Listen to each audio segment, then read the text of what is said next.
Yeah. Well, if you see this playing style, I guess we can only try to really do some good teamwork, because I think in single one-on-one matches, our players will most likely lose. So we have to try to do very good teamwork in order to, stand a chance against them. Yeah. Well, I had a little technical issue in all the pre-setup stuff. I was trying to not have. I've got a bunch of people on Ventrilo and things like that, so I actually had muted the audio for part of that, but it's fixed now. But basically, guys, we were talking about basically how we think ultraMAIM is going to stack up to. They're coming from, I think, Division 5. They're having to face off against Division 1. It's going to be a pretty heavy call to order to try to pull down your first matchup is YOYOTech. So it's going to be a long road ahead for you. But I was also trying to point out that ultraMAIM, unlike anyone from Division 1, did play all of their matches. Unlike the Division 1 players, which seemed to get, for the most part, they either didn't play or they got forfeit wins. So, you guys are walking in pretty warmed up, I think, as far as the season goes. So I think, Pope Joe, who out of your team should we really be watching? Like, who makes the plays out of your crew? This is most definitely Mute, who is also playing for Faces of Math. And, he's our little tank in the team, and that's why we mostly rely on him, and the rest plays around. And we also got, good team-ups from Cyberdemon and Barrett, who are doing the attacks, and but in critical situations, it's basically Mute, so you should watch out for him and his rails coming. Awesome, wonderful, sweet. Now, do you guys have a particular map that, I was taking a look, and it seemed like, for the most part, a lot of teams really love Ironworks and tend to do really well on it. I imagine we're going to be seeing that today. I think especially YOYOTech will favor that. How do you feel your Ironworks game is? Well, this map really worked well for us so far, and the funny thing is that YOYOTech and our team likes Ironworks and Courtyard most, so we both will play our favorite maps. Nice. Don't know if this is a plus point for us or if it's a minus, I don't know, but Ironworks, the fast playing style on this tiny map, actually suited us quite well in the earlier games, and we could do many caps there, so there's a hope for us to do a cap there, but it's harder to defend, so right. Don't know. Yeah. It really helps us. Yeah, it's definitely an offensive heavy map. All right. Well, I don't want to have you stick on here too long, because I know that you want to maybe get some practice in before we go live with the matches, which we're hoping, guys, are going to be happening in about 15-20 minutes. We had a little bit of delay. One of the YOYOTech players is apparently flying from Milan to Rome or something like that. So a little bit of delay in the matches that we're going to be seeing today, but hopefully not too bad. I want to say thank you to ultraMAIM's Pope Joe for hopping in and giving me a little bit of an interview. And I'm not sure what we're going to do in terms of post game interviews, but I'm going to leave that up to BIBS Bjorno to maybe coordinate that stuff. So check with him after your match, and we might get you back for a little post-mortem. All right. Thanks for the time. Alrighty.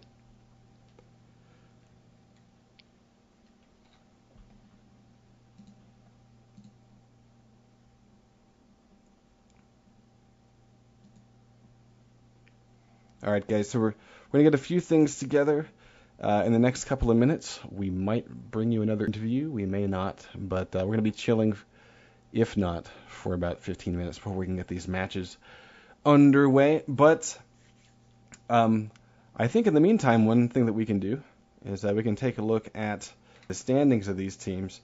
And I tried to make sort of stream-friendly placards here, so...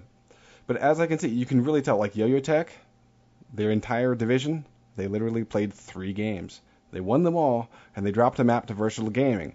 Now, anyone who watched our Bring It Back Safely Season 1, okay, so I'm getting a word that Kicks Annie is available. So give me just a second here, and we'll bring him in.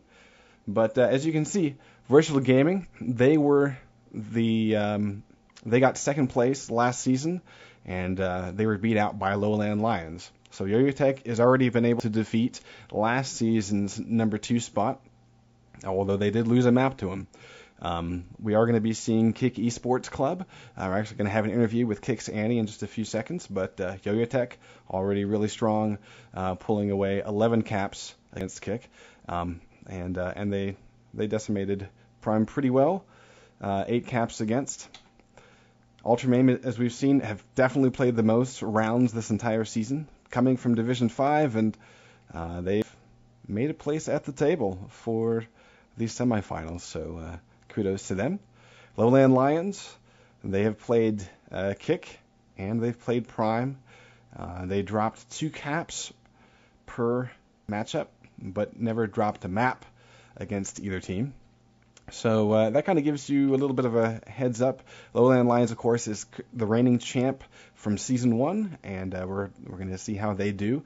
Now, anyone that watched the ESL Summer League knows that LowLandLions did lose to YOYOTech for the ESL Summer. So actually, yeah, I guess it was summer. Even though it's now winter, it took them a while to finish off that league. So I think that's going to be an interesting matchup. I think most people are kind of putting their bets on LowLandLions and YOYOTech in the finals. So it's a little bit of a chance, I think, for LowLandLions to kind of come back and of course Kick Esports. We're about to have a little bit of an interview with Annie. So let me go unmute Vent and talk to him. Let me see if we can get that happening. Hey there, Annie, you there? Yeah, hey. Hey. So, I want to say welcome to Quake Live TV's stream. We're just doing a little bit of an interview before we get the matches underway. And I want to talk to you a little bit about your record throughout Season 2, if you don't mind. Yeah, sure. All right. Well, first, I guess, why don't you go ahead and introduce yourself and maybe talk a little bit about your team. Well, I'm Annie then, playing for Kick. We're a team assembled mostly from players I knew from Quake 4. I think we've been doing pretty good in Quake Live. Just recently we've been a little bit inactive, but we'll see if that'll turn around soon. Okay. And was there any particular reason for the inactivity? Did you have a hard time fielding the full weight of your team, or was it just a matter of not really getting into the games until later? No, it was more getting the team ready. I assume I was one of the reasons. I was having a lot of training when global. In real life, so and another player, Batija, is away studying as well. So we've just had troubles filling a team. School versus Quake? Come on, man. Where are your priorities? Exactly. We've told them. All right. So going over your record, you got the initial default win against Hey You Say Allen, and then you had to go up against the big boys, YOYOTech. Drop both maps to them. Now I have to say, I guess you're going to start off playing LowLandLions, I think, today. Is that correct? Yep. Yeah. And you've already faced them. So did meeting them in the regular season kind of give you an idea of what to expect? And do you feel like maybe you'll be able to put together some stronger D? I mean, you were able to get a couple of caps against them. With ultimately LLL winning out, but obviously you guys can get it done at least in the short term against them. What are your thoughts on that matchup? I think we got a pretty big chance. We've beaten them before in the ESL Cup. And YOYOTech and LowLandLions are the clans we've been playing, well, more than any other clan really. So it feels like we have them. We know what to expect. Sweet. Okay. So maybe that experience and knowledge will, I think, provide an upset today, because I think a lot of people are kind of favoriting LLL and YOYOTech, but it seems like you have a little bit of a different opinion. And I have to say, I really like it when I hear, especially teams that may not be the obvious favorite, when they come out swinging and say, our mindset is we're here to win. Let's see how we do. And I always appreciate that. Like, to me, that's sort of the mindset of a champion. So I guess we'll see if it bears out. Now, do you have any plugs or any shout outs to your fellow teammates or anyone in the community? Well, no, not really. No. Okay. Hello, Fede Clown. And do you have any guesses as to what LowLandLions might pick as an initial map? What do you sort of fear from them picking in terms of map choice? No idea.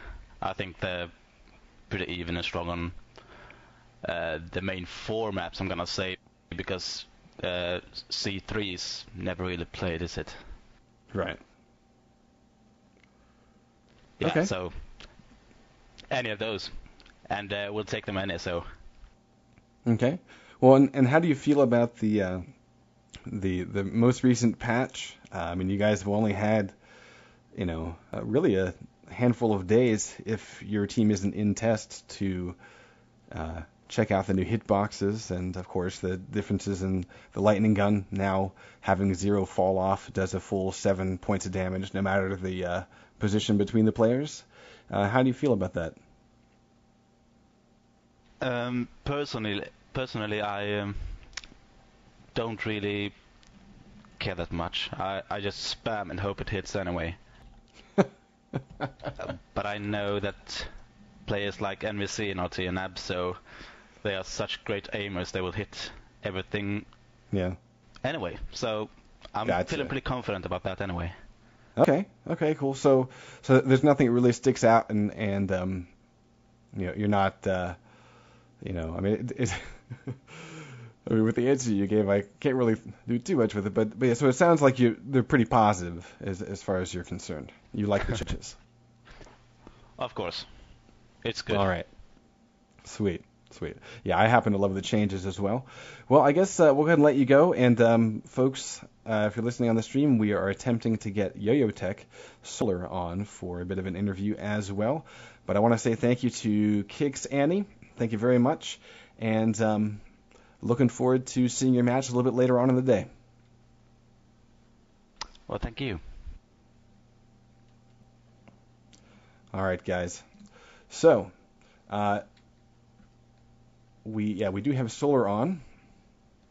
Solar, are you able to hear me? Yeah, I can. I'm here. Sweet. Well, welcome. How you doing? I'm doing fine. Looking forward to some Quake Live tonight. Oh yeah, definitely. So how are you feeling about the matchup? You say you're looking forward to it. Is there anything that you're a little bit worried about? Well, I don't really know our opponent that well, but I guess they reached the semi-finals, so they must at least know something. I'm pretty confident we can win this match. All right. And how do you feel about the whole shebang? Like the whole playoffs or the entire league? Or?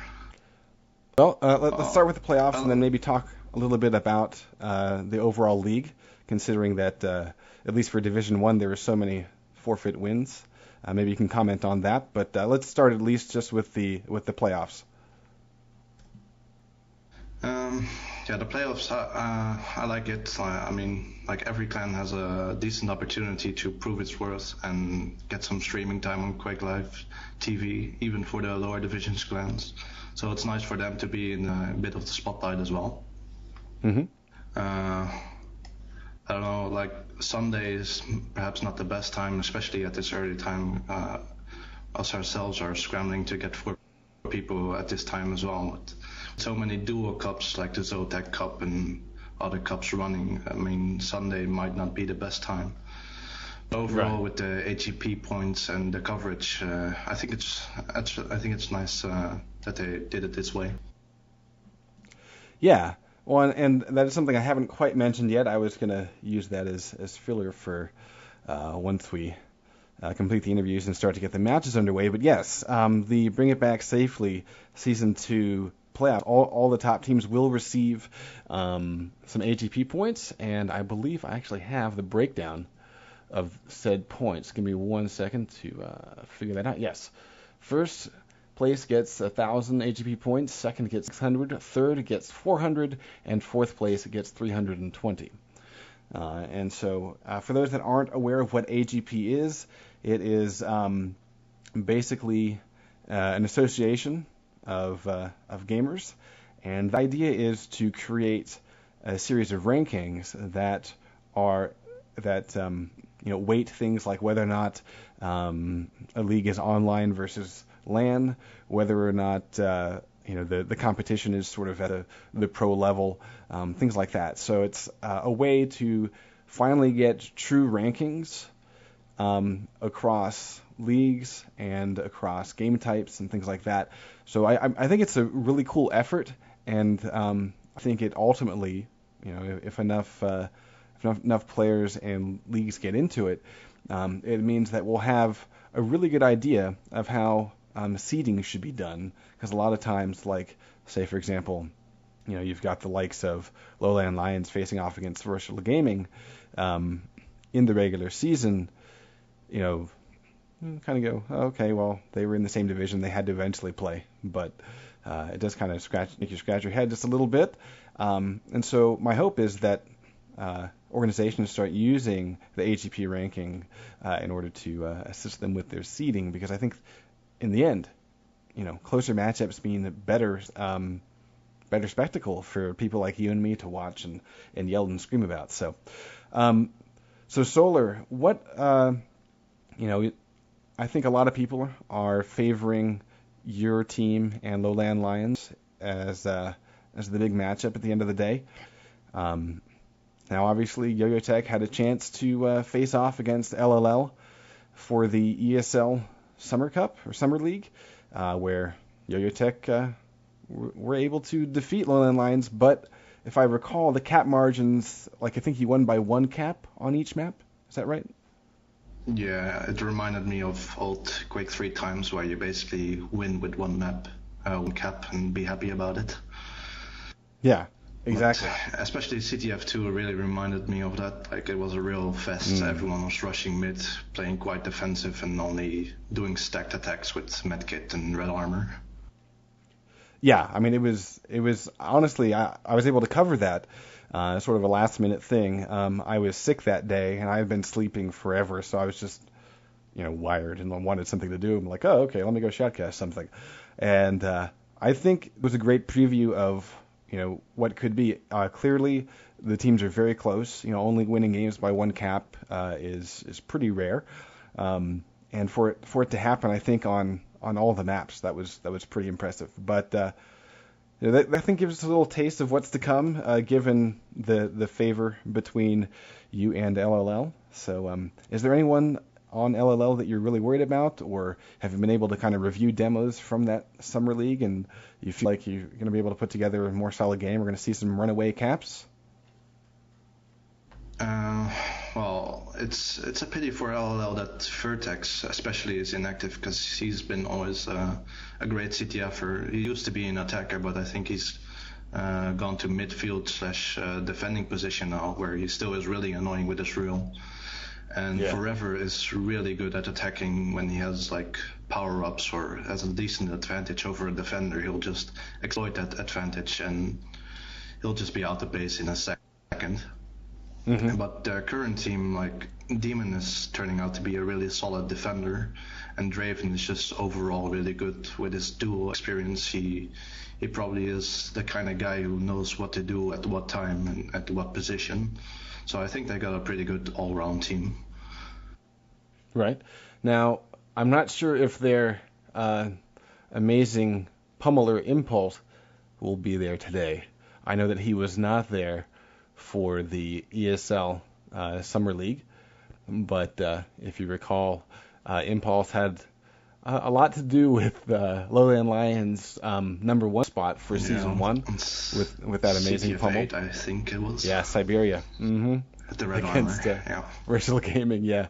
So, if anyone hasn't seen that, it's a little bit of a highlight that we put together at QLTV, so you can go check it out. But so out of the crew, I think you're giving some deserved props to LowLandLions. I think they're going to be quite impressive. On the other hand, does going into this matchup, knowing that you've just beat them maybe a week ago for ESL, do you kind of walk into it saying, okay, we know how to beat these guys. It was a slim win, but we can do it again. Is that kind of your mindset at the moment? Well, I think we could have definitely done better on CTF 7.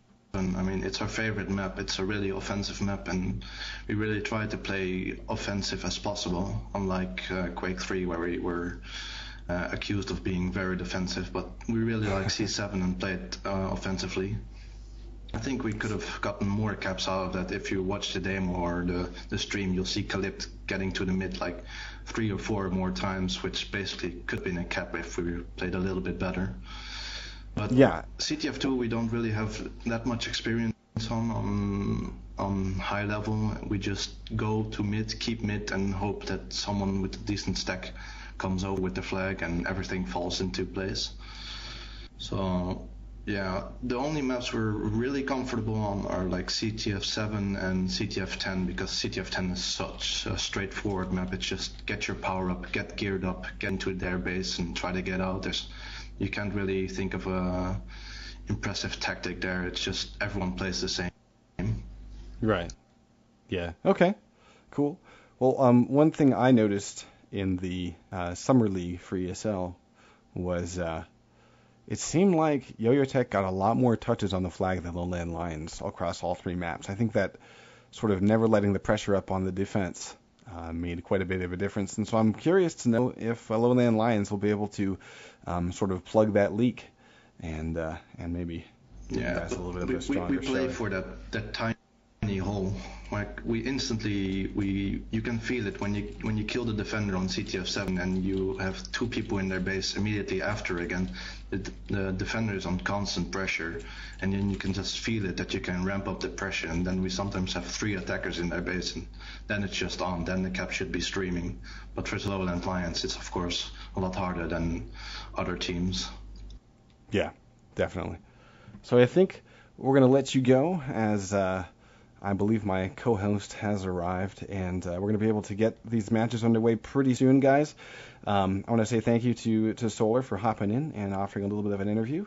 Do you have any final words, man? I don't know. I hope everyone enjoys the stream. I hope some people who organize cups and leagues take an example to BIBS and its coverage, and take a bit more interest in like hosting team games. Like the Fnatic Cup was really fun, even though it had a little hiccups. But I think there should be more like those team cups, like be it TDM, CTF, or CA, weekly cups instead of only duo, because duo is just everywhere right now. It's basically 4 cups on the same day, and you have to choose where to play. In CTF and TDM, and just have nothing. It's rather a big shame. Yeah. Well, and actually, my hope is to kind of change some of that. We've been covering, we're getting ready to cover some South American capture the flag, which is pretty cool. And I think we even have like an Australian league that we're going to be tapping into, at least seeing the semifinals and on for that. So I think that think that the team games are happening, but they're just not really getting as much notice as dual. And so I'm hoping that we'll be able to shed some light on it with the QLTV. But once again, Solar, thank you for hopping in, man. We'll maybe try to get you back in before the big showdown. And good luck to you and all your guys. All right, thank you. And I hope you enjoy the games. All right. So I'm going to see if I can get djWheat on the horn here.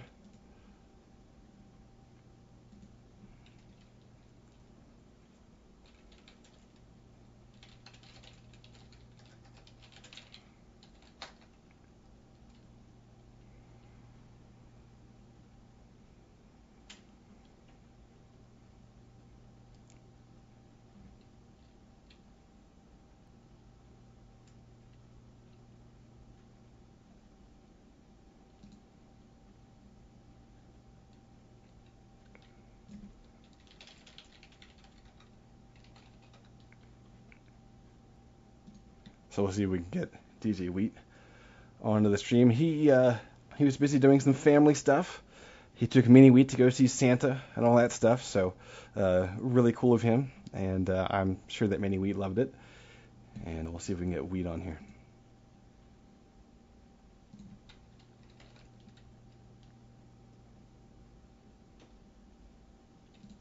So yeah, he's literally coming home and suddenly getting his stuff together. So I'm getting word that YOYOTech seems like they're ready to go.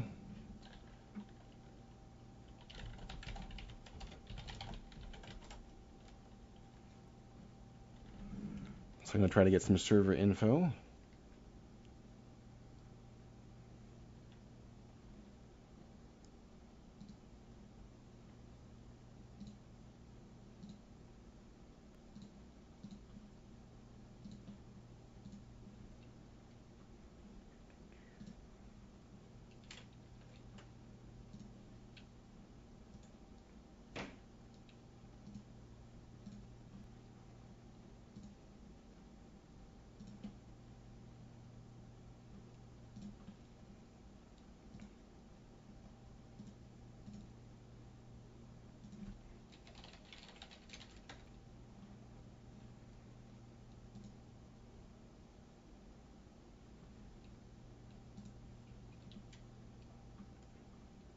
Alright guys, so I'm going to go ahead and get in game, and we'll just watch these guys warm up for a few minutes while I try to get djWheat on the stream.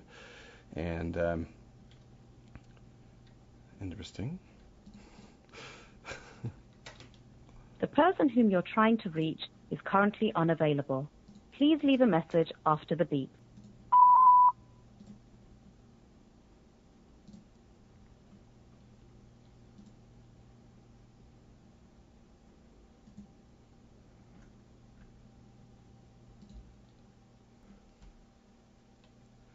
Alright guys, so give me a second. The stream's going to go blank while I get us in game real quick.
Alright guys, so we're going to see if we can get Wheat on the stream here. And the teams are just about ready to go. They're tagging up.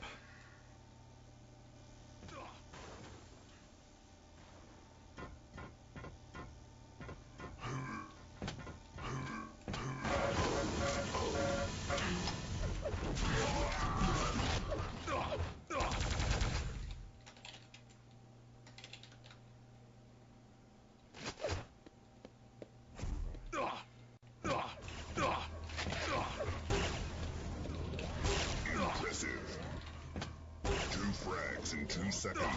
Excellent.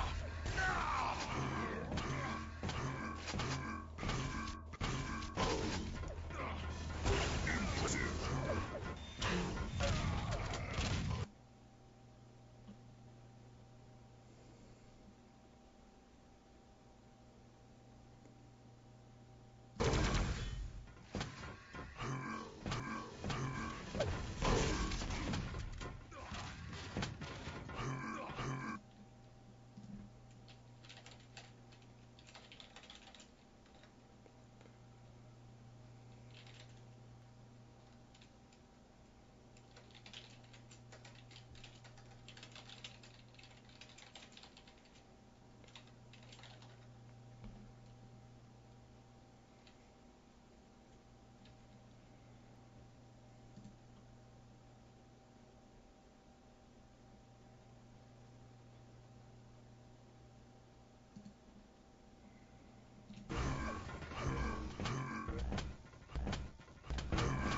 Alright guys, I go a little choppy as I get my hard drive up and running. Nope, it's going to be awesome. And it just works. I love that drive. Alright. Well, while we wait for djWheat to hop in here and do a little bit of a tour of the map. And for anyone that's new to Quake Live, this is Ironworks, and it's a pretty offensive heavy map. We talked about it a little bit in the interviews before. The defense gets to have usually free reign of this mega health, and these armor shards here. There's a rocket launcher and a yellow armor. So a lot of great defensive weaponry and armor and health bound in the base of this map. Railgun sits in the very center of the map. We just saw it picked up. Directly below it is a regen. Now if you go back over, there's a med kit here, back towards the blue base that we were just at. If you go through this teleporter here, there's a lightning gun outside, and come through, there's a red armor. Now this red armor is not very easy to get to if you are the main base defender.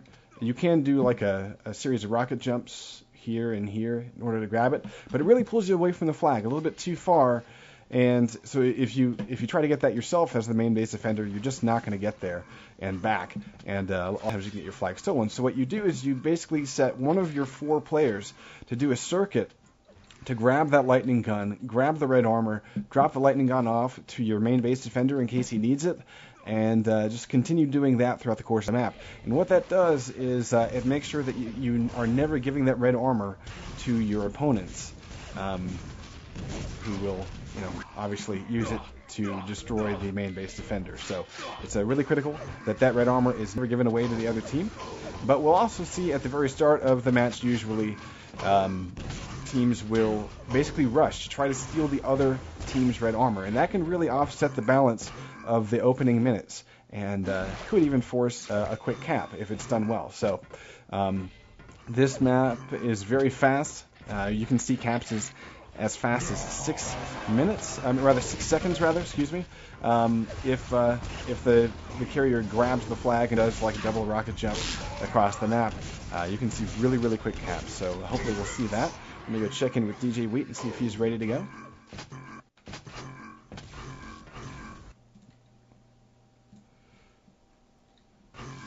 Alright, guys, so I gotta make the screen go blank because I'm gonna give djWheat the password. Don't want anyone else to see it. The flag.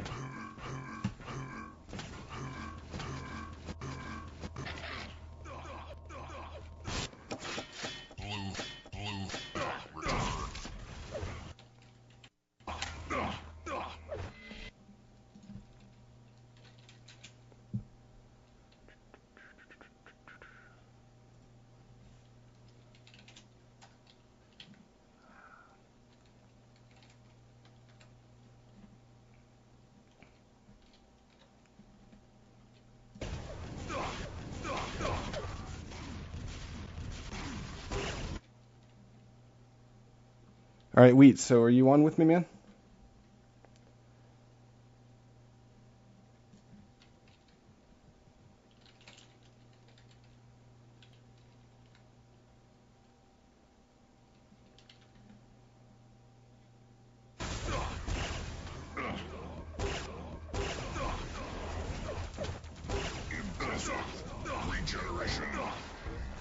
Alright guys, so I think we're getting pretty close here. djWheat's having a little bit of an audio issue.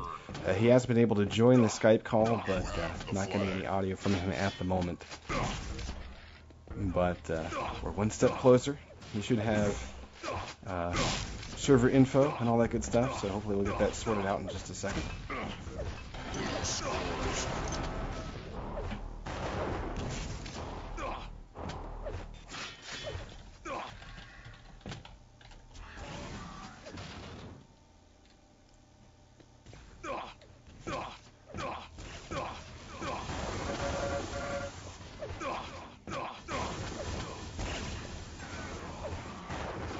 So I think what we might do is maybe we'll do like the first map. If we can't get Wheat on here, maybe we'll do the first map and I'll just solo it, and then we'll bring Wheat in maybe during or if he's able to get his stuff done. We can just keep the Skype call going, and Wheat, you can just do a little sound check whenever you get your stuff together.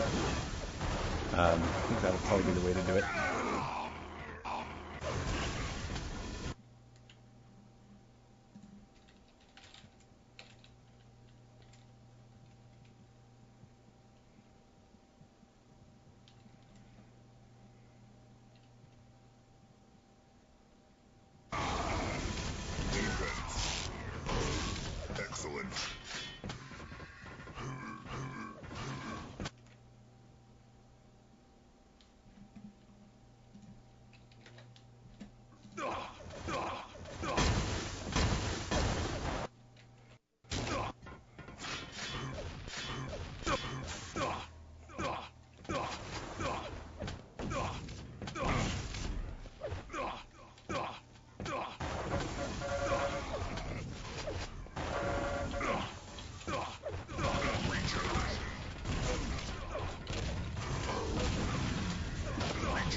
Alright, apparently one of the players has friends over, they want to watch the stream. It's pretty funny. So we're telling them to, like, yeah. So, yeah, for those that were wondering, yes, I made the stream black so that you couldn't see the password to the server, because that would be kind of odd. But it should be all good now. And I think what we're going to do is I'm going to solo this one, and then we're going to bring djWheat on after the first map. So prepare your team.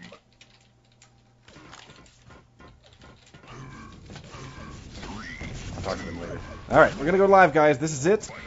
This is going to be ultraMAIM versus YOYOTech going live right now.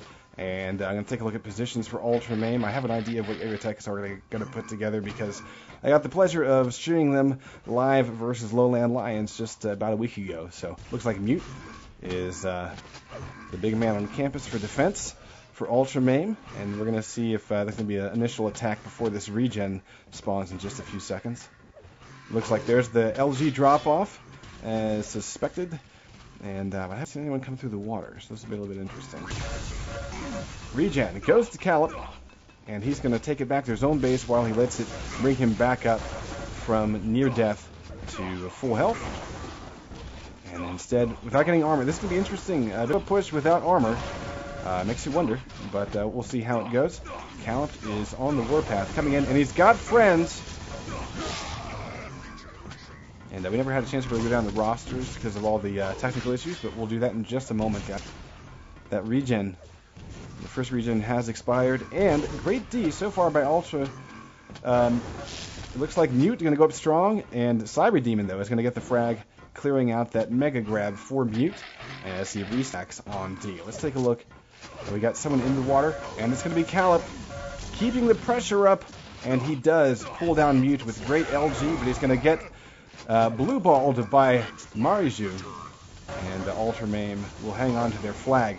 But look at this pressure. Now Solar's coming in and getting toasted by that lightning gun. So far, all the touches, the potential touches, have been YOYOTech. And it will be Blade this time coming through. He has himself a medkit, going to use it to propel himself through the air, but he gets caught on the framework of the map on that upper bridge. And now it's Cyber Demon about to try his luck getting out of the base. He pulls down one. EXP goes down. Now Calip going to take out 24 health. Back and forth. Both these teams are not relinquishing any sort of mercy for the defender with any way, shape, or form. So now Calip going to have to try to get through center. And we're seeing a little bit of a center clear. And YOYOTech, Calip will bring this thing home because of his patience. And he might even get Mega. All right, go take a look at the other carrier. In the midst of that, Cyber Demon had also grabbed the flag, and he's brought it home. He's walking headfirst into, it looks like Solar is going to be the man of the day to get that first cap done. And picks up the assist. Mute picks up regen directly after, so there is a chance to quickly answer. But Mute doing this without weapons, so it's going to be, I think, a short-lived... yeah, without weapons, you can't really go very far. MG versus LG, not going to happen, no matter how many regens and armors you pick up. And so we will see Solar once again going to try to make the big plays. And he drops in one rocket, misses it, misses an RJ. Now he's going to get stuffed in the corner, 29 health, 22 health. And it's going to be Mariju from the backside with the shaft. And those are words that you never want to be put into the same sentence because it's always painful. Now here's Cyber Demon going to try to get out with 29 health. He does take down XP. Calip, though, has grabbed the flag. Going to go back over to Cyber Demon. 29 health. He tries to get through the center, and it's going to be Blade. Going to get returned back over to Calip with the flag. He picks up an excellent. Does an RJ. 42 health. And you can see his teammates clearing the path for him. And he will probably try to bring this one home. He's getting chased by LG. He's going to get shafted down, but he does get the cap done. Calip picks up number 2 and his own assist. Well done.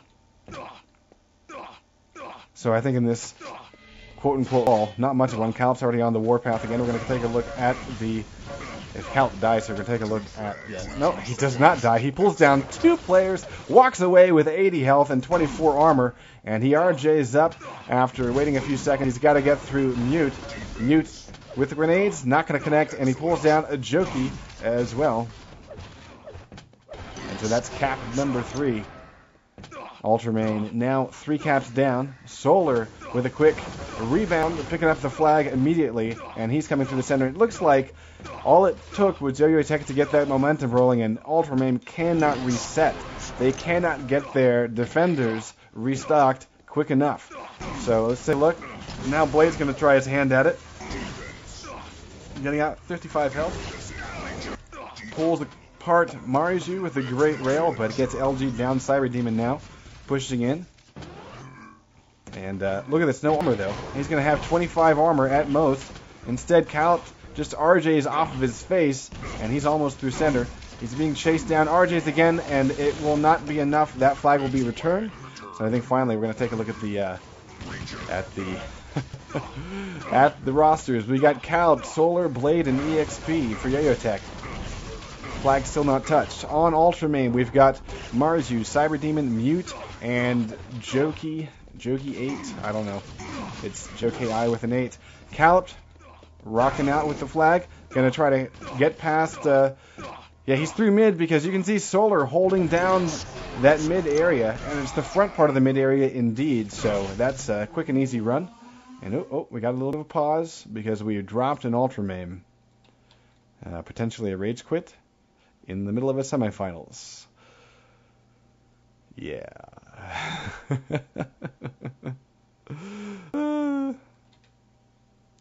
Nah, it might have been a 999. I didn't really see. I was not really looking at that there, so. The forward defensive tactic isn't working out so well. Solar jokes in order to make the rage inflame. All right. So here comes Omnivore.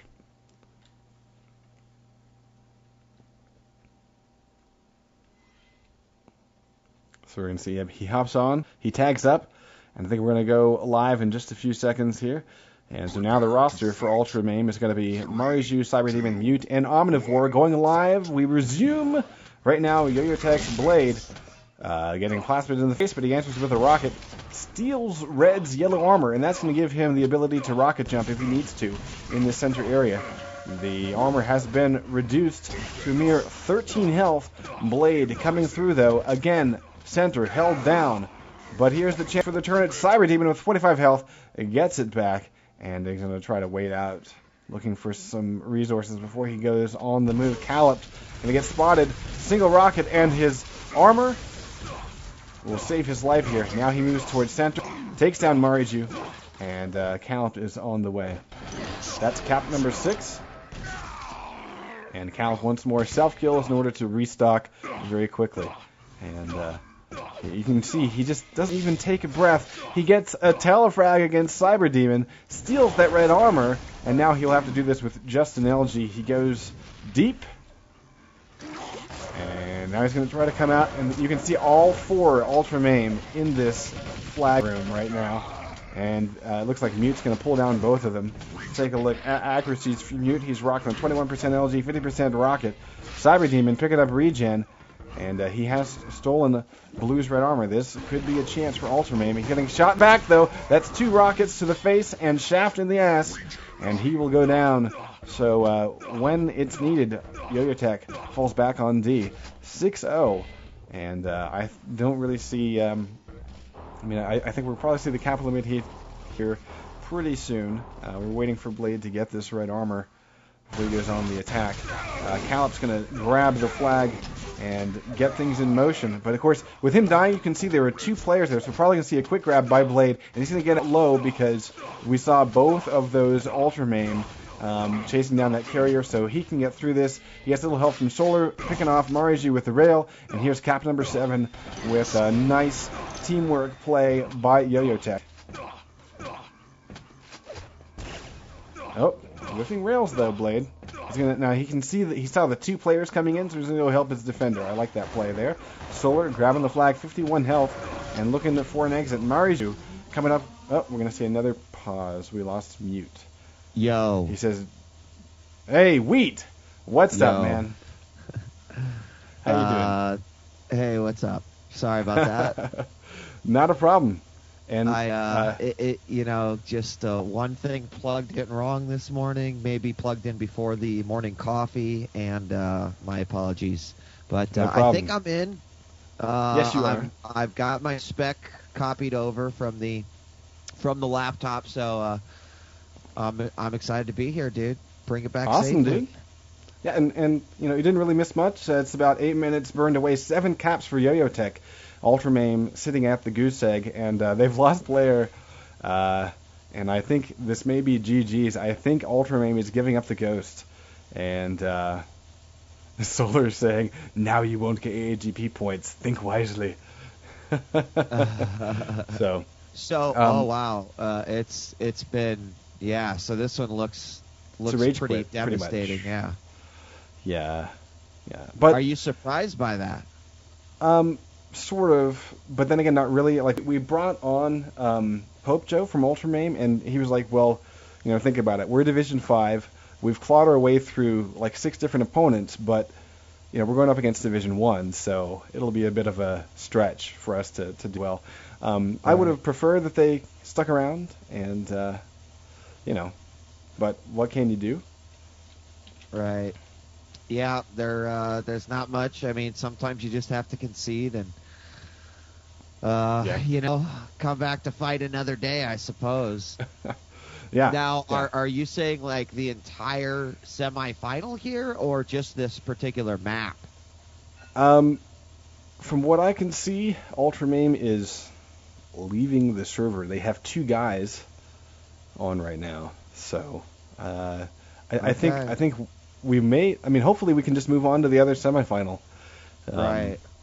Because as I understand it, with the rescheduling and everything like that, Draven, I think, should be home from LowLandLions. He was getting off work a little bit ago, so I think he'll be ready to go. I already know that we had Kix Annie on for an interview, so hopefully he'll be around. So yeah, it should work out. All right, so YOYOTech will just they'll just stay on the back burner, but that means they're pretty much in the finals at this point, correct? Pretty much, yeah. And Wheat, I don't know if you had a chance to see it, but I covered the summer league. There was YOYOTech versus LowLandLions for the ESL Summer League. Which is what a lot of people expect the finals of this to be, correct? Right. Yeah, but every single map, I think they were won by just one cap, and they were all low-scoring games. It was like and 1-2. LowLandLions won that, correct? No, it was YOYOTech by one cap that's each. And that's not the only time that they've met. Isn't there another time that they've met? And guys, forgive me for my lack of back when I was doing clan-based, CTF Quake 3 almost on a weekly basis, I was so into it. And right now, I mean, I know of these teams, but a lot of the leagues, a lot of the standings. Well, hang on, Wheat. Looks like we're going to get underway again. ultraMAIM has come back after a little bit of a breather, and we're at least going to finish this out. So we'll go ahead and talk about the action. Wheat, since I've been running my mouth, I'll let you pick it up and run with it. Yeah. So actually, I'm a little surprised because what looked like pretty much like, hey, we're just gonna sit down here. We're gonna put our rail guns down on the ground, and we'll just give up. And they're in it. This match is a go. There's 11 minutes 38 seconds left on the clock, and I did notice there is there is an 8 cap limit, guys. So all the blue team needs is that one, and they're going to have it. That's YOYOTech, of course. And watching the defense right now of the red team, and just seeing the YOYOTech pretty much want to lay waste and own that area. They've got middle lockdown, which is not too surprising. And then they've extended themselves so far from the flags as well. Philippe is going to grab the flag. He had 2 points of help at one point. He barrels through the middle, a quick little rocket jump. 87. He drops on the flag, and there you go, guys. If that was just a small example of what we saw for the previous 8 minutes, that's about a cap a minute, and that's a rough go right there. I completely understand why you might want to leave the server after some. Little bit. But I will say this, though. Wooden spoon. Kudos for them coming back and finishing it out. And but Calpt is we've seen him many times. He is really a great flag runner, and he got through that base. He got away, as you said, with just a handful of health, but he was facing off against 3 guys. He really picks his moments very well. We're heading over to CTF 10, which I think is a little bit stronger map for ultraMAIM, so I'm looking forward to this. I guess we'll we'll see soon enough. And this is one of my favorite maps of all time. Greece. Not really sure. Used to play it a lot in Pro Mode. Oh yeah. Pro Mod, and it's it is definitely catered for that style of CTF. But I like it just the same in vanilla and Quake Live. It's fantastic. So looking forward to this one as well. We got some shit talking here. Butte's like, Solar, you're such a low-skilled moron hiding behind your teammates, just like a team deathmatch. Free fag, you are. There's nothing wrong with that. I know, but coming from now I'm okay with shit talking when you can back it up. What I find exceptionally fantastic is that Mute's shit talking after his team just got spanked 8-0. So someone's got some cojones, and bravo, sir. But I would pick my moment to shit talk. In the grand scheme of gaming and online clan matches, sometimes if you are going to, even if you're gonna lose, you gotta shit talk just to save a little bit of face. And maybe that's one of those instances. Now, if they can do something about it on this match, great. I look forward to it. But obviously, there was some ownage going on in that first map, and it may not matter because here we go, map number 2. I want to watch Mute. Face-off. I want to see if the shit talking pays off. Absolutely. We will see if it pays off. And I am on Mute right away, and he's going to stay back in base. He's going to grab this RA, so maybe he's just going to expect to be playing defense this whole time. He picks up an RL, and we will see what the offense has in favor of them. He will get the first frag of the game, so I don't know if you decide everything on the first frag of the game of the second map of a CTF matchup, then Mute's just won. But here's one of the things, though. He took the first RA from that defender. He's now going on O, and he's pressing in here with 37 health. He does catch EXP off guard, but cannot get... Yeah, can't get the frag done, though. First that would have been a nice midair. That would have been a nice little midair, and maybe that would have been the motivation. So we are going to have our first power-ups of the matchup. And we're going to see Kalip to grab the haste over on the blue team side. Of course, that is YOYOTech, and we'll see what he's going to do with it. They may just go ahead and leave it out here. He's going to make his way up to the top, and he's gauntlet out, and he's crouching with... And here he goes. He's going to try to haste gauntlet. I mean, this is obviously a team that thinks they're going to win, and this is just effing around at this point, Yeah, I mean, well, he stole all the power-ups. Did get, kind of owned by Mute.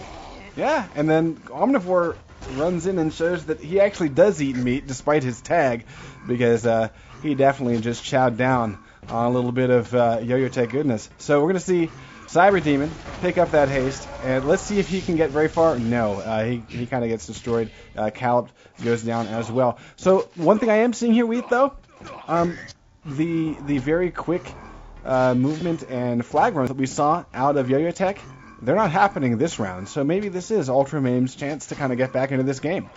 They could have had it that round. I feel like it was a pretty wasted haste.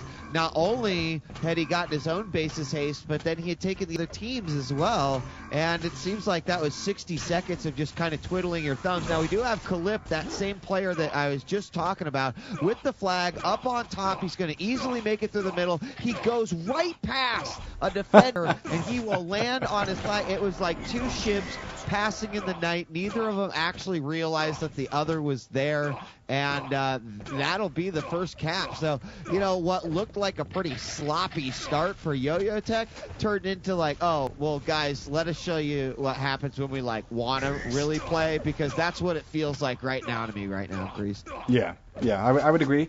And Calip has stolen away the second haste from ultraMAIM. He's going to leave that one behind for EXP. We might see a two-pronged attack. EXP having fun with Mute, who seemed to be standing still. We've got both haste grabbing this thing, and it's going to be Calip taking the wrong turn with the flag. He will go down, and let's see if we're going to see a return. As EXP does grab this flag. He gets a little bit of help from Solar, who dies, though. Mute does live up to the shit-talking and gets that flag returned. Yeah, real tough situation there for that flag runner from Yo-Yo. Mute does a great job along with the other defenders, and they do manage to obviously get the job done. That was a tough one. That flag runner actually did quite a bit of, quote-unquote damage in the grand scheme of how much health and armor he actually had. 0 armor on that run, Grease, and just at some points like a handful of health, but still managed to, keep 3 defenders busy, and sometimes that's actually a great tactic when it comes to CTF. You try to throw your opponents off their game, and that's where you find those opportunities to kind of sneak in and get that flag run right now. So a great job on the offense and the defense. I'm going to focus a little bit now over on the Yo-Yo side, because they are the ones that are touching the flag. Kalip now has had 2 flag capture, 2 flag grabs, one of them being a capture, and they are going to stop him short right there, but I think he's kind of one of the guys to watch. Yeah, and he's been joined for many runs by Solar. We saw that in the previous run where they both had haste, and of course in this one. But I have to say, ultraMAIM's defense is getting it done. They've let only 1 cap go against them. But my biggest question is, what can they do on offense? I haven't really seen anything from ultraMAIM that says they can A, get their own power-ups, and B, get the flag runs done.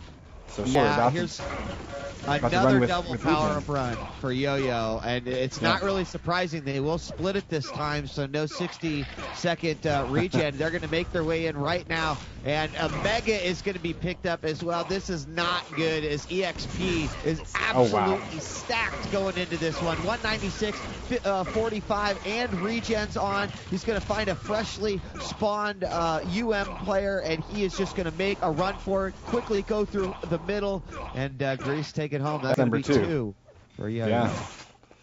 Yeah, but great attack though, great teamwork by YOYOTech, and what they've been able to put together. I think it's pretty rare when you see both power-ups going to one team for 3 times in a row. You usually see that maybe once or twice, and that's usually the breakaway moment for one team or another. But nice.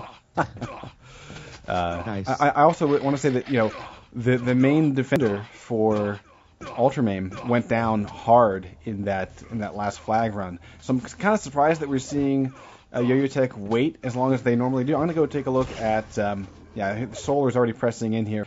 He's pretty weak though. He's looking for rails. And actually, he's got a chance if he backs up, he might be able to steal their RA, because it is up.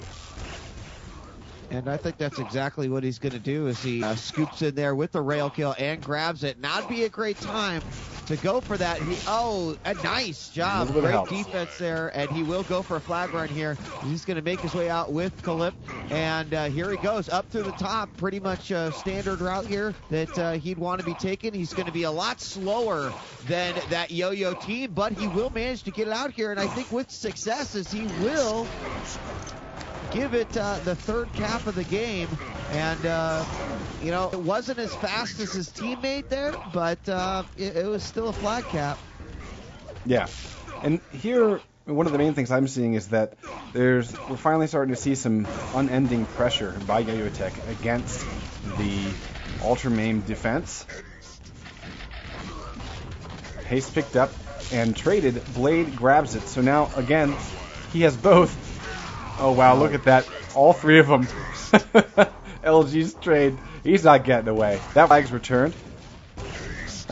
And, Greased, in the grand scheme of things, and Mute was the primary shit talker at the beginning of the match. On defense, although he has let 3 flag touches, come through, he's done pretty well.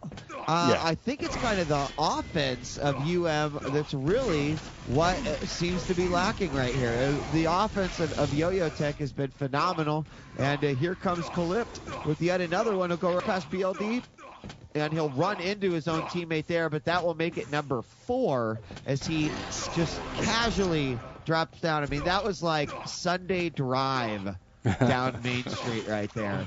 Without YOYOTech. Well, I think part of the reason why we're not seeing hardly any offense from ultraMAIM is because they're requiring 3 guys to sit back on D in order to even attempt to hold that flag at bay. And as we can see, even that's not enough. I mean, I wouldn't be surprised if in the next couple of caps we literally see all 4 of them on D. Because I think they've realized that the only way to plug the leak, they're running out of fingers and other appendages to put a stop to it. So I think at this point, they're going to need to try to do something cap-wise, but I doubt that they're going to do that. I think at this point they're just trying to do damage control. I mean, we're seeing Cyberdemon walk out with his gauntlet out, trying to pummel people.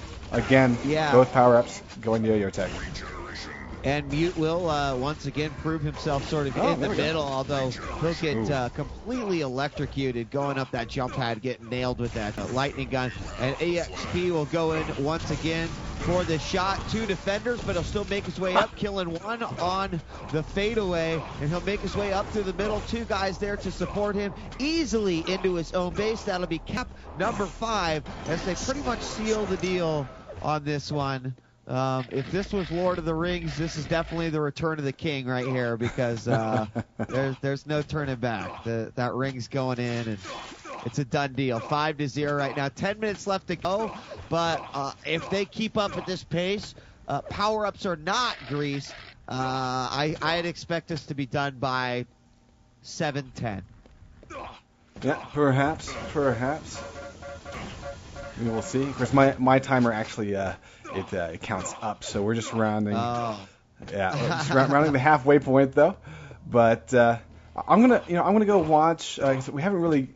I mean, there isn't much, I guess, unfortunately, on for YOYOTech's defense. So sorry, EXP, love you, but you got a little bit of an easy street because your offense is so hungry for that flag. Mute though, we are gonna watch Mute a little bit more to see if at least rule-wise he can live up to the shit talking. He eats one rail and about. Oh, he stands still. Okay, so Mute apparently is the kind of shit talker that is just there to run his mouth because he's already kind of giving up for his team, and he's pretty frustrated.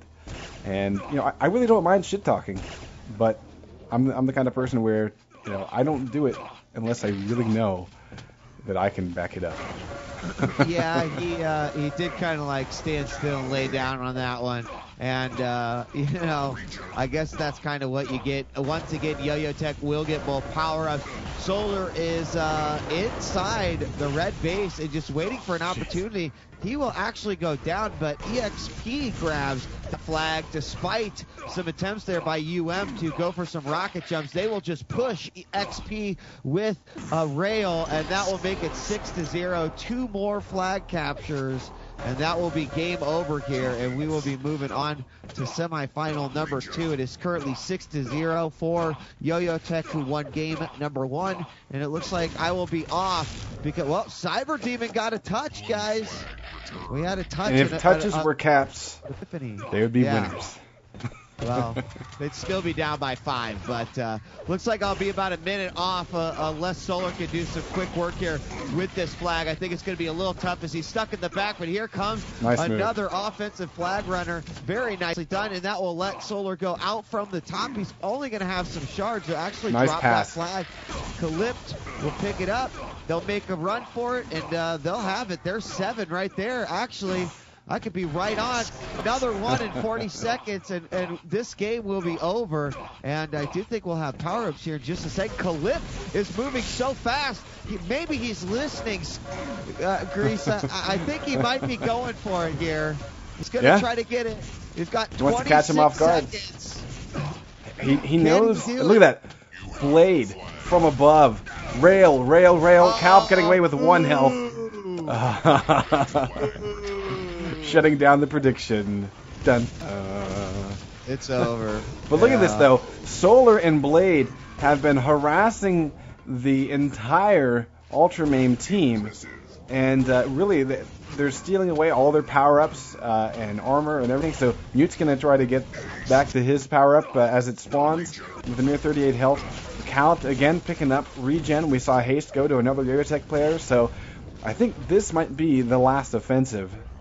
And Calp is just enjoying sitting back and waiting for the regen to give him a full 200 before he pushes in.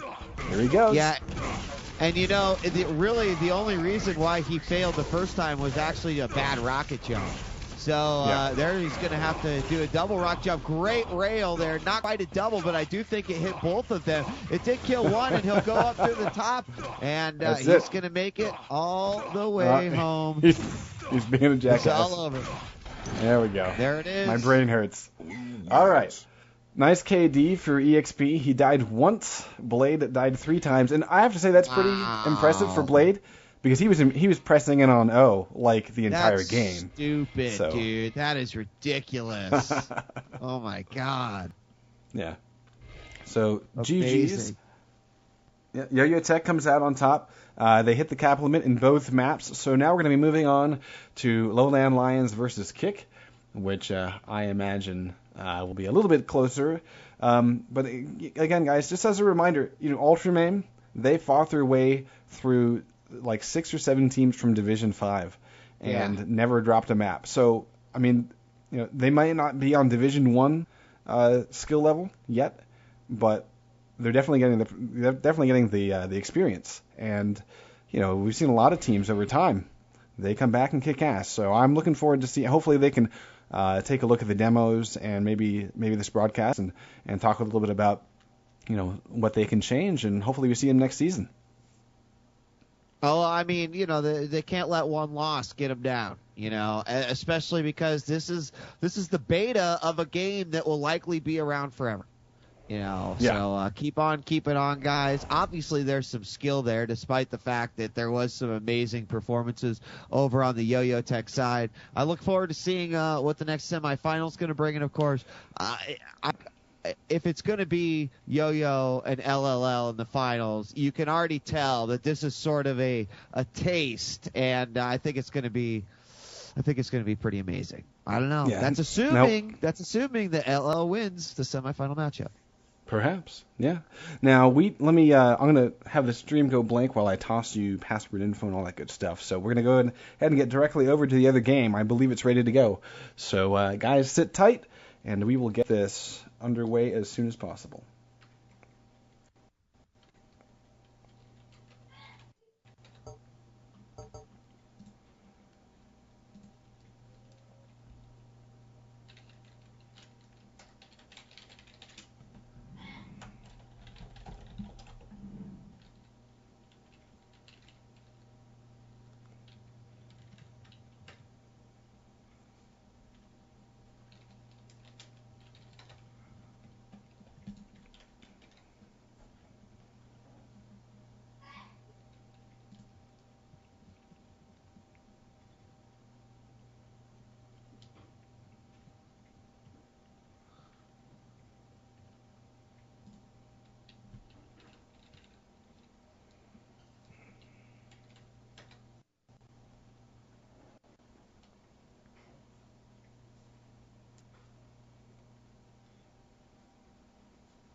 All right, Wheat.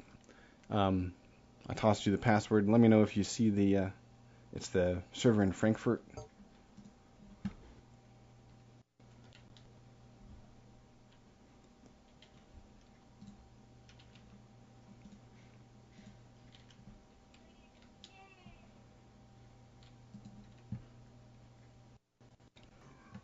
There's the URL for it as well. Great.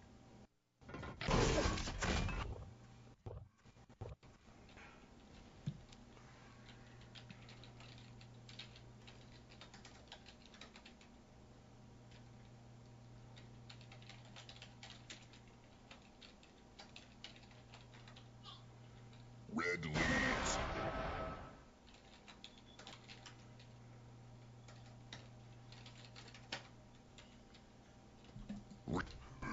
All right.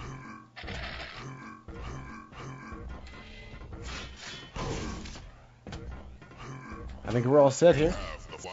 I'm on. Stream is up. Good stuff. So this is going to be LowLandLions versus Kick.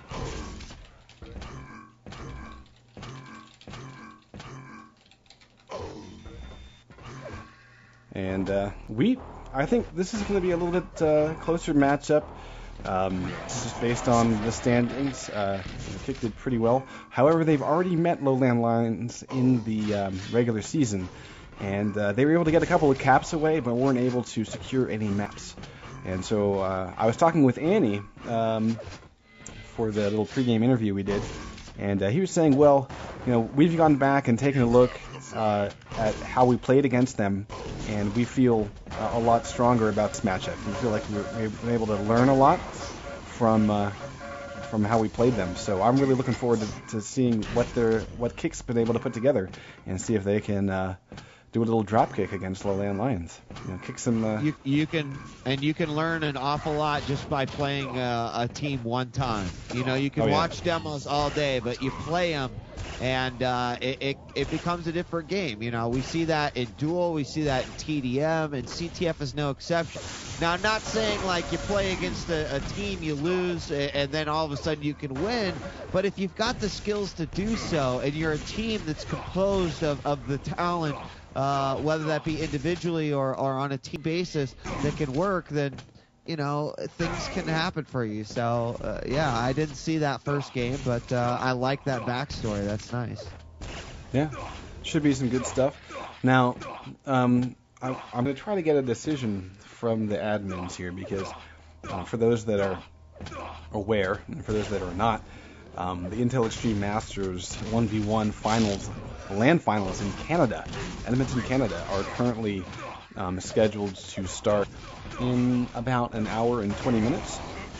And so we're trying to work it out so that we will potentially interrupt this coverage during that time. Then again, depending on how quickly things go, we might be able to do the whole shebang before we have to do it. So basically, I want to make it so that everyone can see all of the awesome action this weekend, not just having to choose between one finals or another. So that's our hope. Let's see if I can get a verdict from Bjorn later. Yeah, of course, excited for all that. There's been some great matchups, some certain surprises. DKT not necessarily performing up to not only his expectations, but I think a lot of fans' expectations as well. Dude, of course, Chance blew my mind. Chance beating Rafa 2-0, and maybe there's a change of guard about to happen here in North America, but what's that? Let's see. Okay. Real quick, I'm getting a response from Bjorno. So the plan is we're going to, after this matchup, we are going to take a break, and we're going to, everyone head over to ESL TV to watch the Intel Extreme Masters American Championship Finals. And then after that, we're going to come back and we're going to do the grand finals of this. And then I don't know what your timing is, but if you're able to stick around, then we can also do the third place matchup as well. So, guys, we're going to be able to bring you all the fracking action, and of course with pauses in order to allow everyone who loves to watch Duel. And of course, I'm one of those people, so just want to give everyone that quick update. But yeah, really, really great stuff.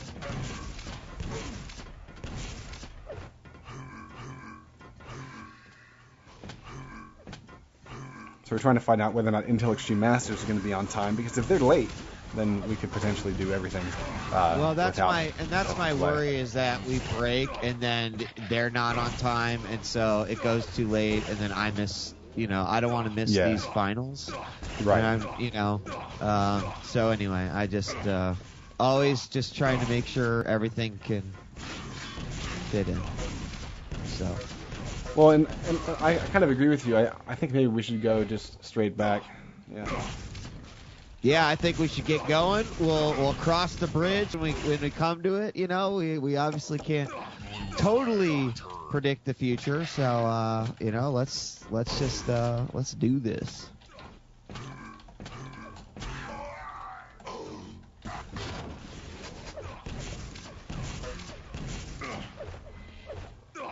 All right.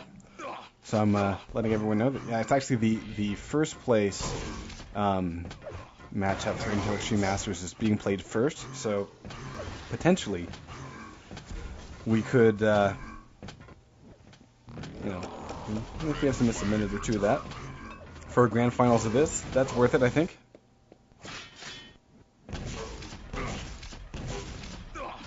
I think so too. I think I'm ready to go. Just throwing that out there.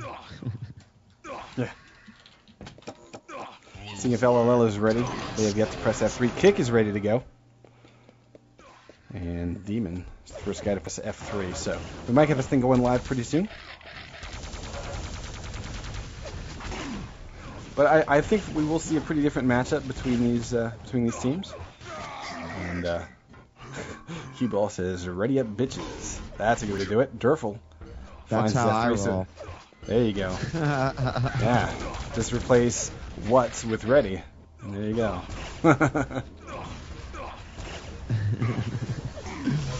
Forever is not on comms. Dun dun. Uh-oh. It's always Yeah, it's always something. Technical issues. Well, let's talk about the rosters a little bit, because we have seen some of these players throughout, like even from season 1. So we got a little bit of a roster stack up here for Kick. They're running NVC, Annie, Batija, and Abso. And if I recall, these guys played together in season 1 under a different moniker. LLL, of course, they're sporting their typical lineup: Draven, Durful, Demon, and Forever. And I think, actually, Wheat, have you been surprised with Draven's 1v1 prowess? Have you seen any of his games? No, actually, Draven is kind of an old school Quake 3 player, if I'm not mistaken. So I think I remember Draven competing all the way back in World Cyber Games 2002, 2003. In Quake 3 and Duel. So I'm never surprised when a player had those kind of chops, because the competition back in those days was really, really, really fierce. And to even frag, to even go toe-to-toe with some of those great players, you really had to be amazing. And so not totally surprised, just because there's some history there, Right on. Well, I'm going to do a little retweet before we get this thing going live. Hopefully they can figure out their comm situation quickly. Yes, I was tweeting as well. I've tweeted away. Yeah, I have to and say, if you're not following us on Twitter, QuakeLive_TV on Twitter, and djWheat, and Greased Scotsman. Mm-hmm. Although I almost never use my personal account. So you can follow me if you want to, but it won't be worth much. All right, fair enough. Yeah. But no, I have to say, you and Slasher are to blame for me even being on Twitter. Because when it first came out, I was like, it's a fad like color TV. I'm not going to be on it. But, yeah. Oh, it's so, and I've heard that a million times, and exactly. That's it is like saying color TV is a fad, because it's already embedded itself. If CNN and Larry King are using it, that's what got my mom. She's like, "Oh, I saw Larry King tweeting. What's up with that?" It's like, exactly. The whole world is. All right. Pretty soon, people without even internet access will be tweeting from their brains.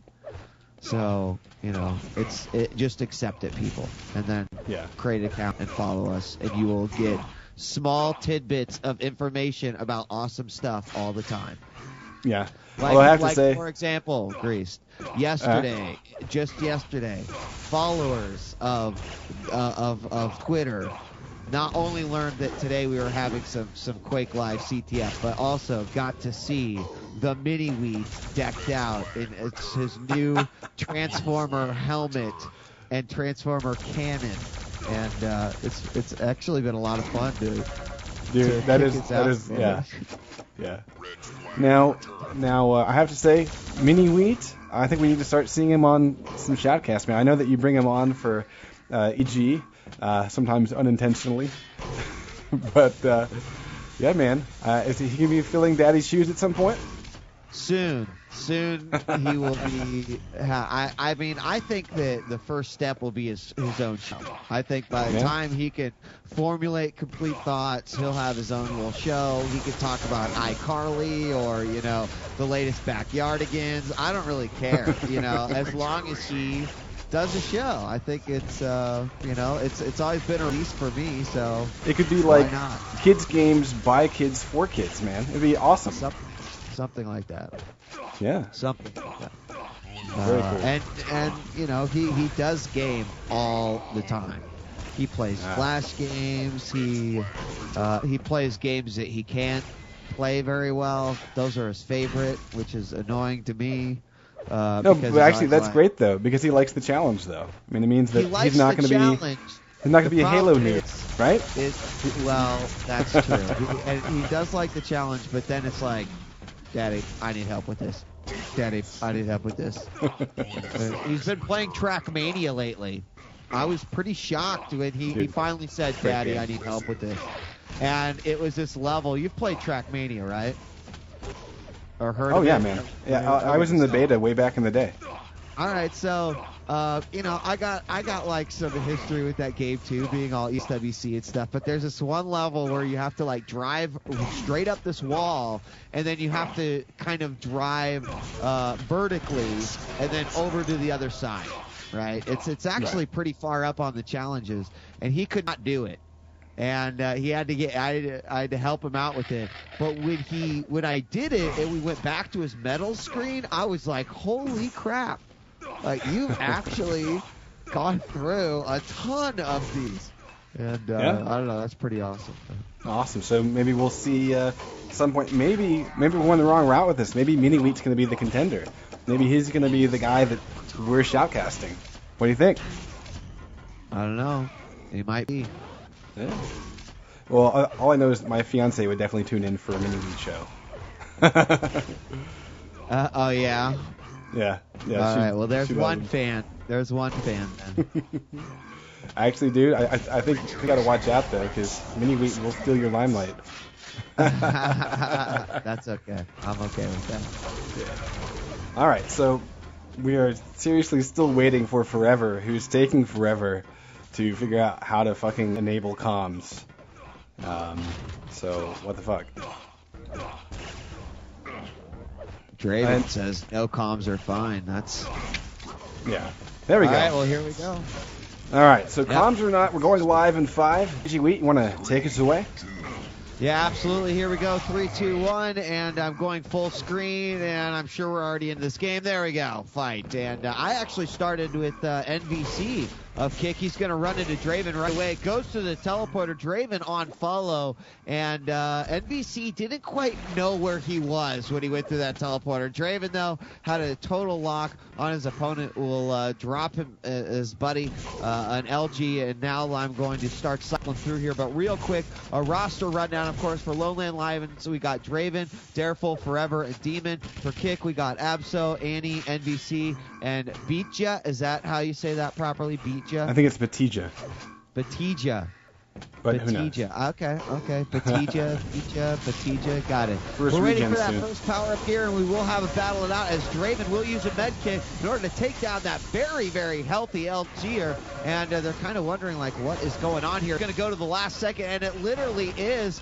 And there it is. It literally spawns. It can spawn anytime in that first minute. It literally spawned at 6 or at 19. So Batija will grab it, and he's gonna make his way back to his base. But that was kind of a cluster there, Grease.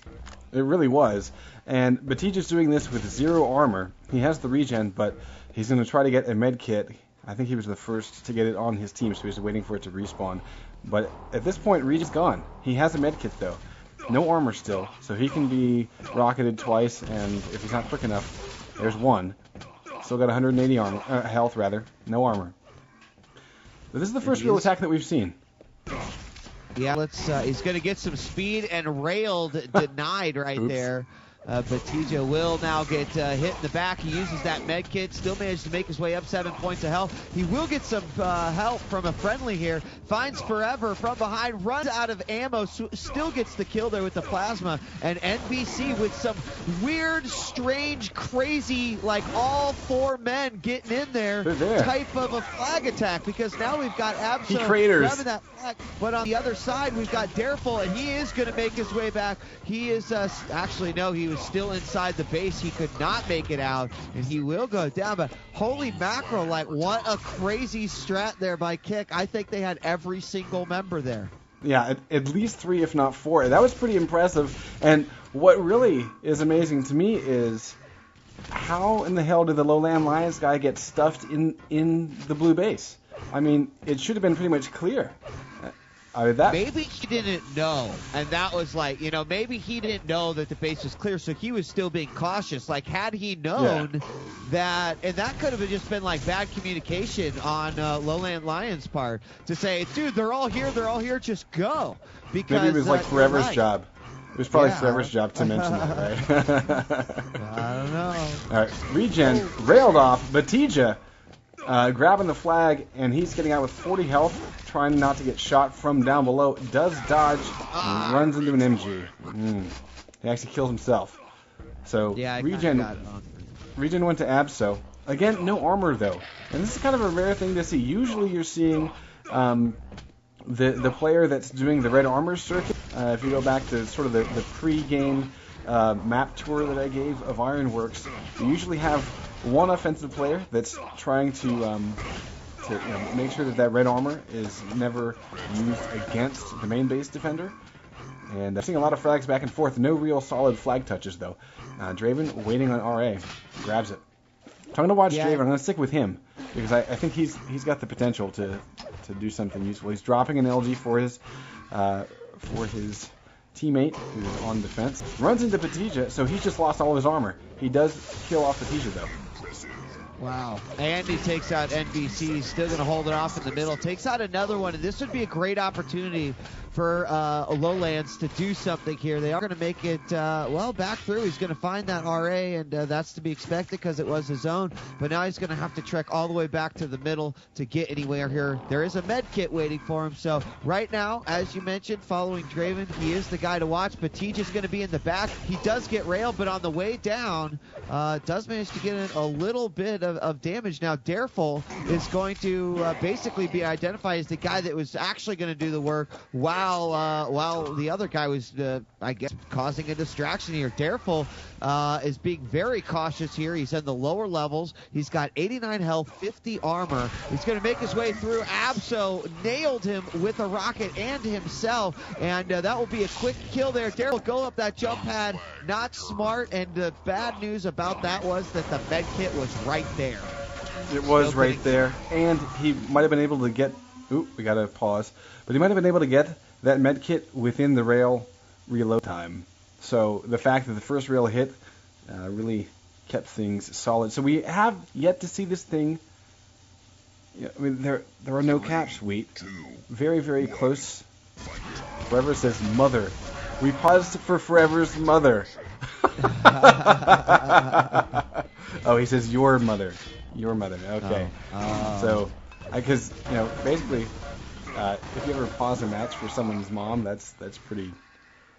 I mean, first of all, unless you throw that "you're" in front, it looks really bad for you. Okay. So Draven with regen. Still no armor though. No, and I don't think he's going to do much here. He is going to make his way over to the blue side, lands rail, but it gets taken out. A really weak kick team does have the advantage right now, having control of the middle, but Demon will stop one of them, and it looks like it's safe. He's going to sneak one, trying to come in through the back, and I don't think they saw Demon right there, so grenade will go down. He's going to immediately turn around, but doesn't realize that he was already, I guess, shook up and left there. But here comes Batija. He's going to go around through the back. Makes it very nice. He gets railed just as he goes for the rocket jump, and the flag gets returned as he kind of got fly swatted there on that one. And LowLandLions holding it down. Their defense looks really, really solid right now. Both teams I'm really impressed with.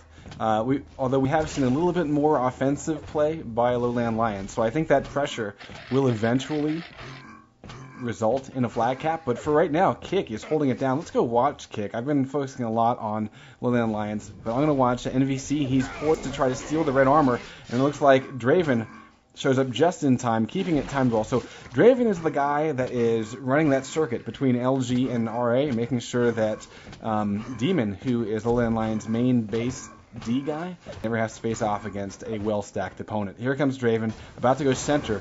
We have regen up in 4 seconds. Forever is going to make its first real flag run. Going to get plasma down, though. Annie with some nice precision with that plasma. Draven now stacked to the teeth. This is going to be really big. He'll probably go O because he's got everything.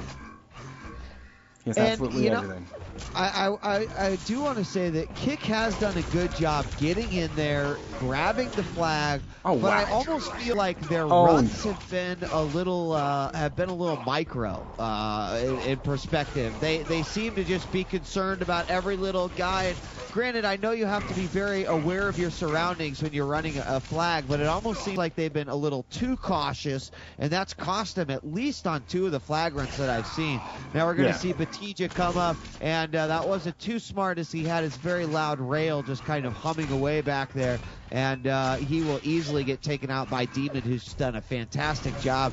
Here on the other side, we have Draven going in for a flag touch. Nice move. And he will hop all the way up. And I think he's going to make it out to the middle, but there's still an opportunity here to grab that flag. It has not been returned. There it is. Annie going to do his job as he extends out and picks it up. 11 minutes, 48 seconds left on the clock. And map number 1, this has been a pretty damn good match. Indeed. And, it's kind of rare for this map because it's usually pretty offensive heavy. So I'm actually a little bit scared to see what happens if we go to something like CTF2, Troubled Waters, or Siberia even, which tends to be a little bit Do we know what the next map is? I know that the map pool is, of course, this, Siberia, CTF2, CTF3, and Courtyard Conundrum.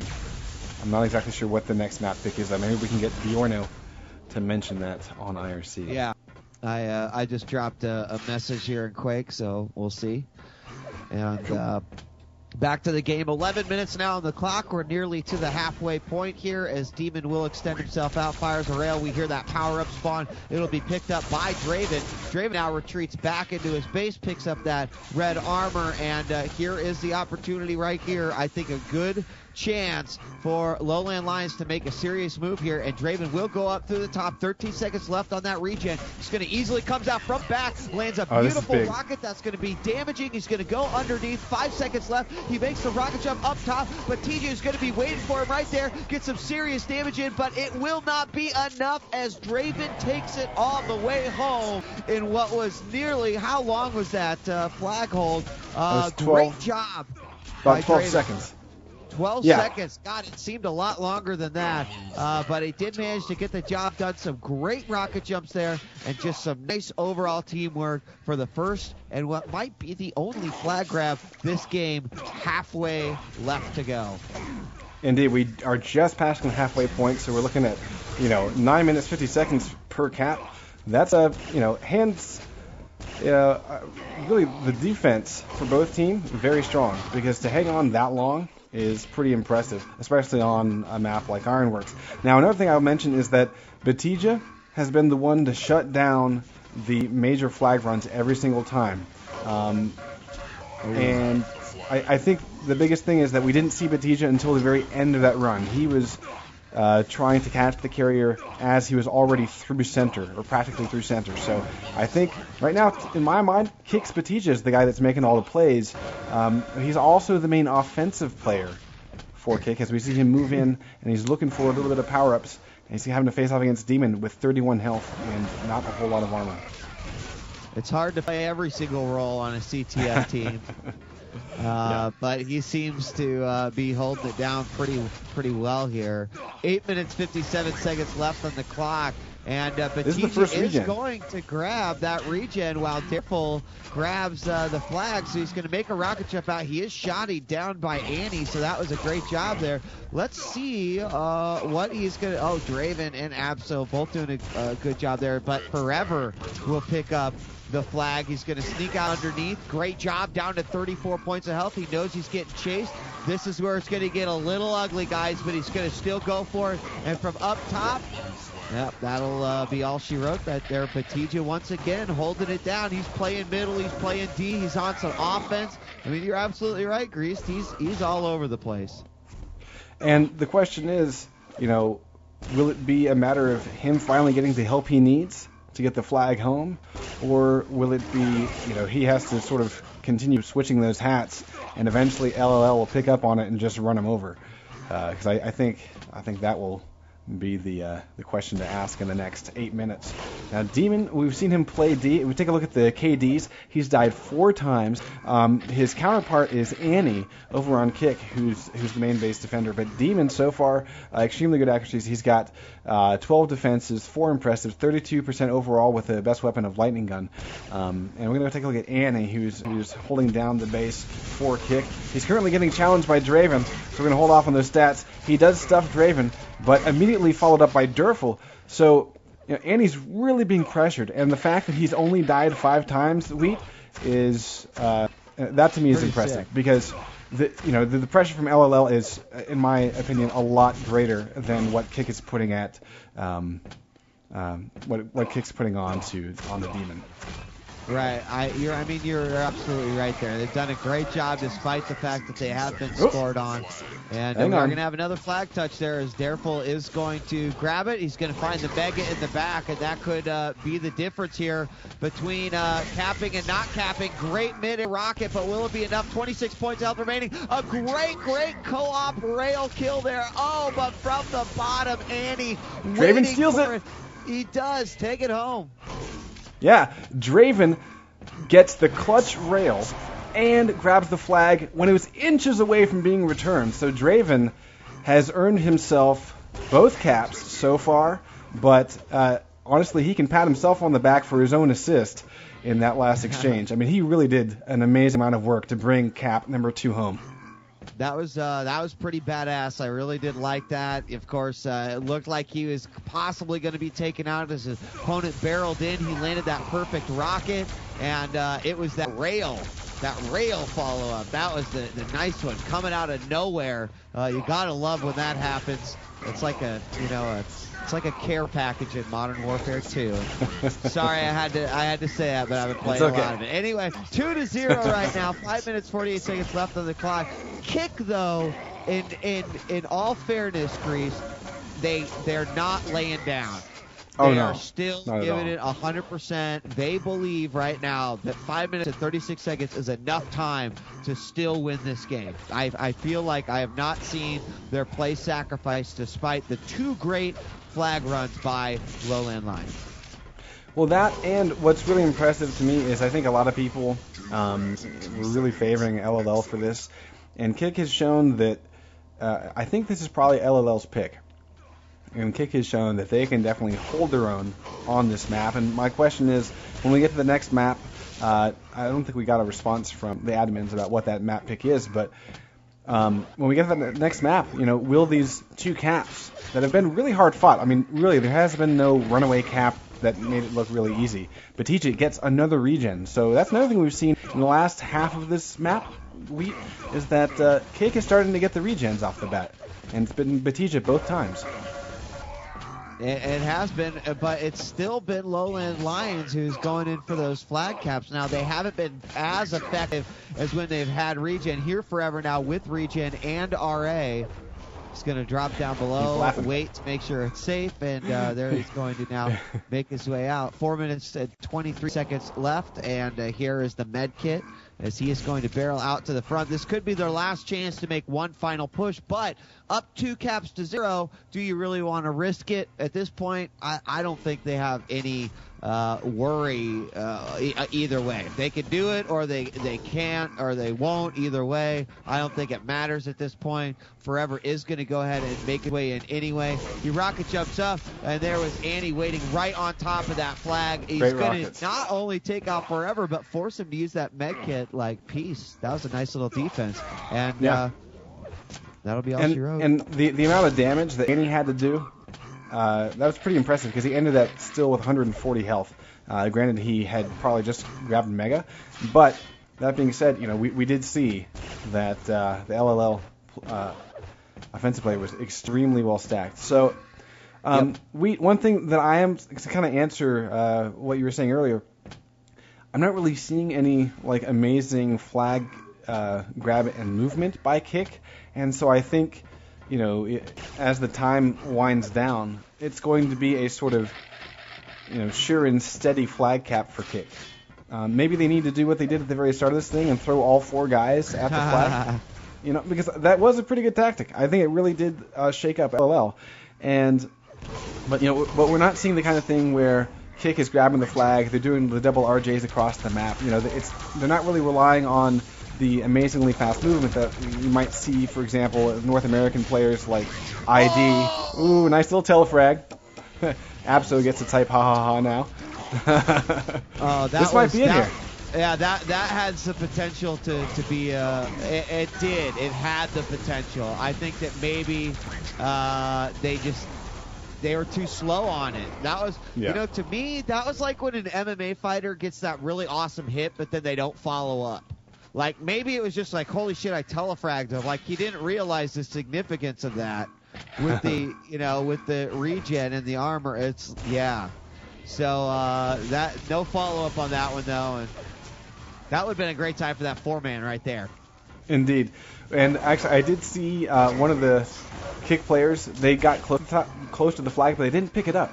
And so he started to run off as if he had the flag, and it was like, oh, crap, I need to turn around. I kind of forgot something. Now, that being said, Wheat, I got some info here. Bjorno says that this is Kick's map choice. We don't know what second map is just yet.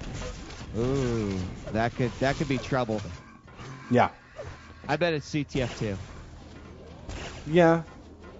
Although, I've been surprised. European players have, the last couple times we've seen a lot of Courtyard Conundrum. So, and interestingly enough, CTF3, even though it's not really a map favorite for the competitive scene, it is in the map pool. So potentially we could see it, and that might be like a, let's throw off our opponents. And we're seeing Durfel, though, about to get cap number 3. He's run this thing, and he's been joined by most of his team. The flag's been picked up by NVC. He's going to try to get out. He's got a good stack to get away, but low on weapons. He's looking for... he's doing a little switch back and forth. He's through. So we have the first potential standoff between these flag carriers. No, it's actually going to be 2-1 because the flag has been returned. And Kick, NVC, will get it down. Annie with a quick grab, back to back, and he's looking for an exit. He's making his way, running into Forever's Plasma. Survives my God. Craters. Wow, you know what they did there? They set in. They had 3 guys from their team there. That was it, but Gina's still going to go for it. He's got a lockdown. Demon didn't even turn around. He can tie it right here. Oh, shit, rail from the backcourt. Oh, my God. It is tied. 15 seconds left to go. It is tied, ladies and gentlemen. Kick is not out of this yet. They said, fuck you, this is our map choice. Let's show you how to play it. We were just waiting the first, 16, 17 minutes of this map just to give you guys a nice false sense of complacency. And now we're going to play this thing. It is 2-2 Wheat. And what a beautiful 2 minutes we have just witnessed. Well, this is now we're going to have a countdown, a second half that will definitely benefit LowLandLions. They are the killing machines. They are the ones capable of forcing this entire team into those longer respawn times here. At least that is my belief. Now, no one is out of this, though. I just think that LowLandLions probably has not only the motivation, but I bet they're kind of feeling a little stupid right now. How did we let this happen? Let's just seal the deal on this and not let this go any further. Now, the way this works is that the longer it goes on, the longer the respawn times will become. That's why I was saying that I think that LowLandLions kind of has the advantage here, because I feel like they've been the better killers throughout the entire matchup. They're going to find the RA Stealer in the back. Draven is going to now wait as we now hop up to a 4-second respawn time. Darefull's going to make his way out, but he is railed, and that flag is saved. Now, Kick looks like they're playing a little defense heavy, and Abso is going to grab this regen and his very own RA. So, Kick is set up here, and maybe this will be the upset. 17 seconds on that regen. Something could happen here. I totally agree, and I also agree with your comment about, I think that LLL is a little bit better duelers than Kick. So I think the respawn times, for those that aren't aware, each minute that passes in overtime, you add 1 second to the respawn time. It starts with 3-second delay. And wow, Abso just got destroyed by a pair of LLL. It was Demon, and I think Forever was in that mix as well. So a nice back and forth. But that region is now out of the game. We're not going to see it back for another minute 15. And Forever, though, LG finally getting double teams. Annie will pick up the Mega. Now, Again, we take a look. Annie has died 12 times. Demon, though, last time we looked at him, he had died once. Now he's died 10 times in the latter half of the map. And we see a pause called. And I've got to guess that this is a tactical. So I don't know what that was exactly, but we're going back into it. We're now 2 minutes and 14 seconds over the overtime. We're into a 4-second respawn right now. And so far it is Kick who's had the most coordinated attack thanks to that regen. It is now tied 2-2 as we were taken into overtime with 14 seconds left to go by Kick with an amazing back-to-back flag run there. And now we've got Annie trying to hold it down. We are going to see Dareful make his way in, and he will take him out. So not without a lack of trying here, as Batijah's also to get out, and we are going to see, that we've seen more flag caps, I think, in overtime, or excuse me, more flag touches in overtime than we saw for a real long time in the actual regulation play. Draven does have the flag. He's going to use the mega. He goes up at a rail, as I think he floated midair there a lot longer than he wanted to. And look at how quickly Kick is barreling over to that red base right now. Batijah's going to get on top of regen, and this is not good here for LowLandLions. Dareful's going to get taken out by Batijah, who Metal Gear Solids him from around the corner. He didn't even know he was there. Draven looking to get that LG kill. Some nice hits. Will he manage to get it off? It may not matter. Flags are exchanged and both are down, but Absol will pick up the slack. He can't get through center, though. Demon is there and gets the return just before Annie puts him down. Now, one thing I'm noticing is that it seems like Kick is getting the power-ups. LowLandLions have kind of backed off from trying to take over that center, and I think that's giving a lot of the momentum to Kick. Here's Batijah trying to get out. He doesn't have a medkit, though. He's got 50 health, 10 health, and down he goes. No help from his team. Demon gets the return. But I am seeing, momentum-wise, it looks like LowLandLions is a little bit behind. Now, Forever coming in has Blue's RA. Eating a rocket to the face. Annie, that's 2, and that's 3, and he's down for the count. He made noise way sooner than he should have. He's going to go back and watch that demo, and he is going to hit himself in the face. That was not the smartest move, and he knows it right there. We are now on a 7-second respawn timer, 4 minutes and 25 seconds over the overtime. Both teams have managed to touch the opponent's flag, but it doesn't matter until you can bring it home. Someone is lost, and someone is going to save the day. Look at Wheat stack. Look at Batijah's stack, Wheat. Batijah's got medkit, RA. He's getting chased by LG. But he's walking in pretty solid. I see that, and do you think he's got what it takes? Nice move. Oh, he misses the flag. Oh, man. Oh, that slowed him down big time. He had to use his medkit. 8-second respawn delay. He's coming through the center. It's been dropped down below, and it has been returned. But look at that. Had he been able to go just a couple seconds further, had he held on to that flag just a little bit longer, he had 2 teammates waiting to grab it for the assist. Draven now has regen and a medkit coming in, 50 armor. And look at this. The main base defender is looking over the water's edge. Draven might bring this thing home. He's got help from Demon. Demon has extended to center, and this is it. We have seen, finally, the cap brought home. And, wow, Draven gets it done. 10 seconds before. The smartest move that LowLandLions made the entire game was at the very end of that overtime. They took out 3 in the center, and they knew that if they pushed base of Kick, that they would have the man advantage, they would have the weapon advantage, they would have the advantage, and that's exactly what happened. Draven went low, and that allowed another member of LowLandLions to come in and basically he almost like picked for Draven pretty much. He stopped him short. Draven made the rocket jump. It was a clear run home all the way home, and that made it 3-2 for LowLandLions to pick it up. But in what was certainly a memorable and amazing little game there between these two guys, and coming off that last game, I have to tell you, like, I expected LowLandLions to maybe dish out a little bit of hatred, a little bit of DM11. And that's not the case at all. I stand corrected. Internally, good job, Kick. Let's see what you can do in game number 2. And we haven't seen a map vote yet, so maybe they hadn't decided yet. Yeah. Maybe they're maybe discussing they wanted it right now. They wanted to play it through first to see. Now, we did find out that that Ironworks was Kick's choice. And so I think we're waiting on LLL. I think there's a little bit of confusion about who's picking what map. Oh.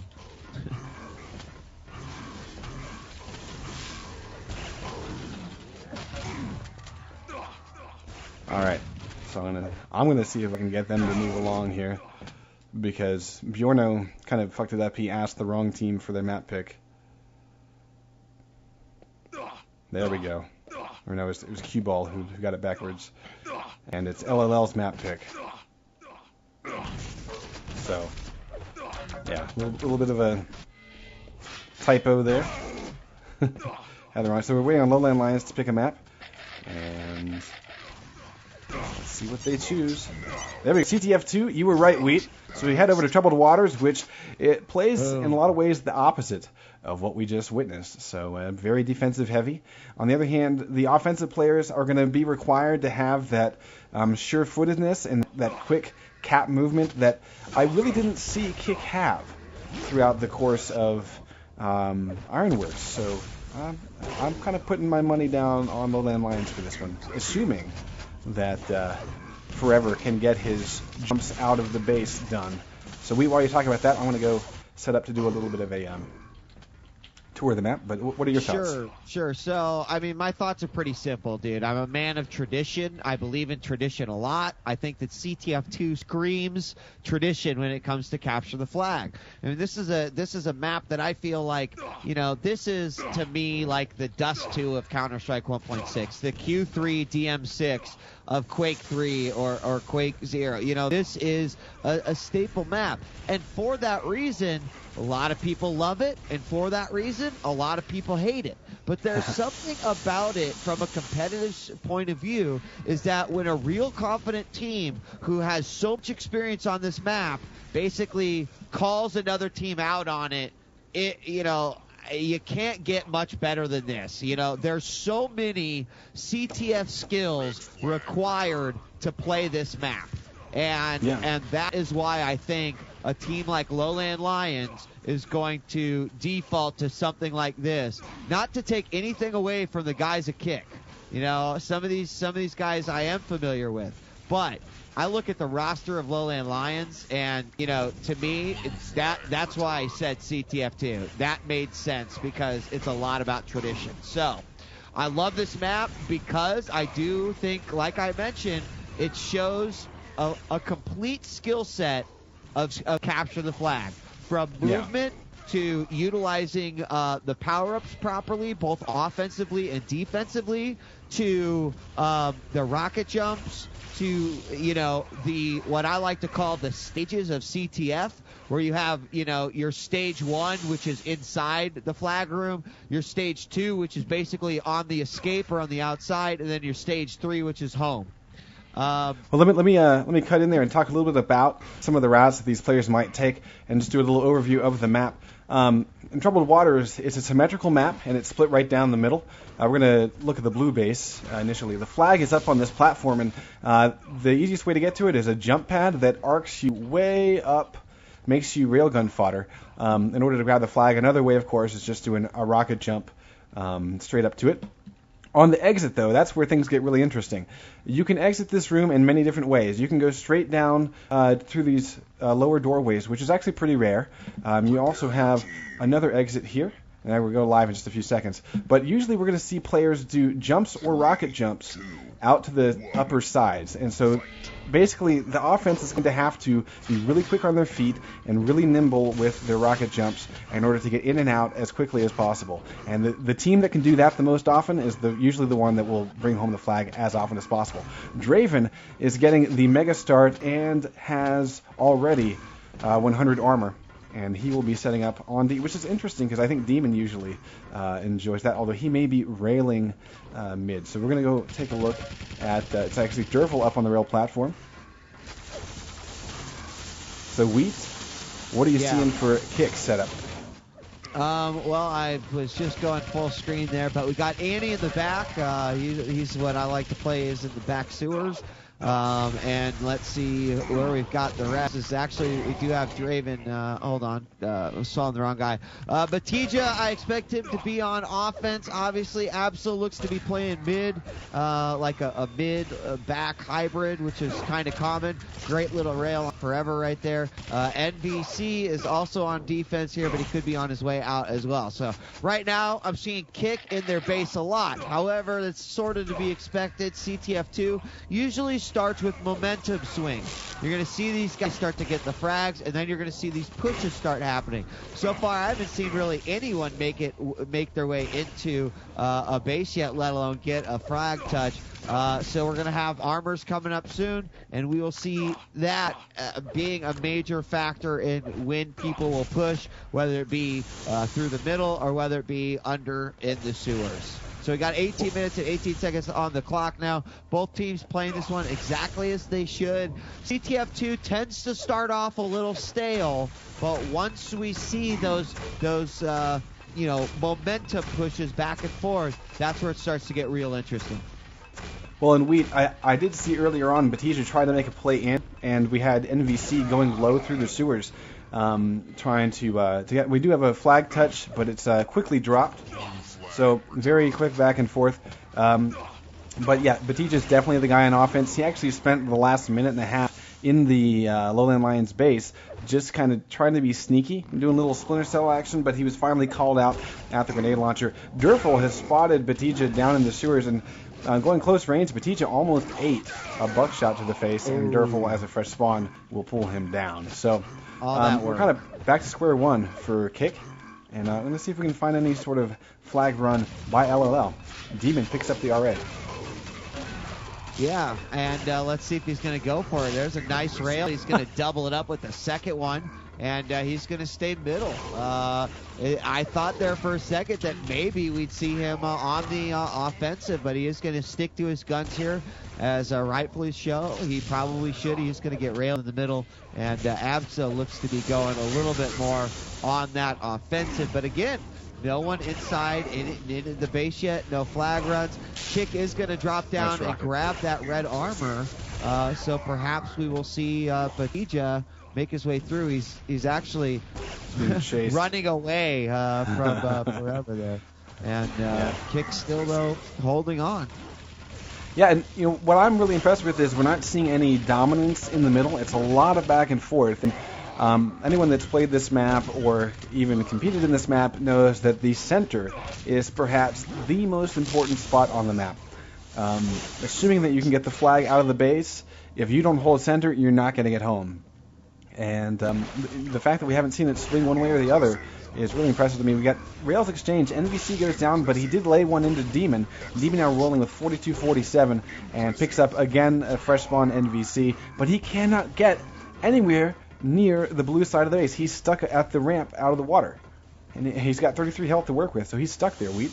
And I have to say, we haven't really seen anybody get whole-handedly into the base. We've seen a lot of sewer play, which I think is kind of rare. You see that every now and then. Nice spin move by Demon, picking down Batija one more time, picking up another one, and he'll kill Batija. Oh, no, it'll be Batija with the buckshot. But yeah, it's a pretty intense back and forth battle here for control over that river, and rightfully so. But Daredevil is going to make his way into the blue base right now. Now remember, he just killed Batija here, so Batija could be coming out through the sewer. It looks like he's going to turn around yet again. He was waiting for the red armor. So he's going to grab that red and go back up and possibly through the upper areas as, looks like there is quite a push here. This is exactly what we're talking about. This is the momentum switch. They're going to make their way in. There's three members there. One of them almost going to get taken out. There's the flag. Oh, he botched the RJ. But the second one works as he uses his medkit and gets out of there. But he's actually going to switch it up, go back out. He knows he's got the support of his teammates. Another rocket jump all the way across. Oh my God, and a rail from the top. LowLandLions will pick it up once again. Draven grabs it, but Andy will get the return. And LowLandLions get a little lazy, and that will cause a flag return there. A beautiful rail. That, can you just imagine that moment? He was like, He was free falling through the air off of that ramp like, I'm gonna cap, and then all of a sudden that fucking rail right in his ass. Right in his ass, indeed. That's why. And was that Annie that got that shot to pull him down? Yeah, I think so. Yeah, I mean that. And for Annie though, I mean to have sort of the nerves of steel and be like, yeah, I can hit this because it's do or die, and he gets it done, and he keeps the thing, scoreless. And that, I think, really would have been the momentum shift because we saw LowLandLions. That was the first amazing, team coordinated attack. They stormed the base. They had all three kick guys in the base and trying to play D. So we might have even seen a little back-to-back cap action, but it was all shut down by a beautiful rail and, of course, the quick moves in order to recover the flag. But, I think you really do see a great demonstration of what it means for teams to take over and gain the momentum on this map. I mean, that's why I love it so much, and I totally agree with you, Wheat. I think some teams are not big fans of Troubled Waters, but I absolutely love it because, I'm the old school, Quake 3 days, and it's just, honestly, it's my favorite map when it comes to capture the flag out of the older maps because of just the solid, like you said, it takes the entire skill set to play it. And we saw a lot of that skill set come up. And here it is, Demon, a clean RJ out. And Wheat, you want to take us through the rest of this flag run? Demon's about to go across the center. Yeah, he's up top on the right side. He's going to be very cautious at first to get that railer out of there. And then he's like, it's over. I got this one. And he will sprint all the way home. And he is not either. I thought he was going to hold off and maybe even power up a little bit there. But he says, no, I'll get the job done here. He makes the rocket jump up. He grabs it. And that'll be it. And now we're going to have Batija say, okay, we got up. I'm going to try to get my hands on this. It will be shut down by Draven. We have LowLandLions on the scoreboard now 1-0. And this is where the meta game of CTF2 can change completely. It is very tough mentally to get capped on in this game because you start to think, okay, well, now I need one cap to tie them. And I need another cap to win.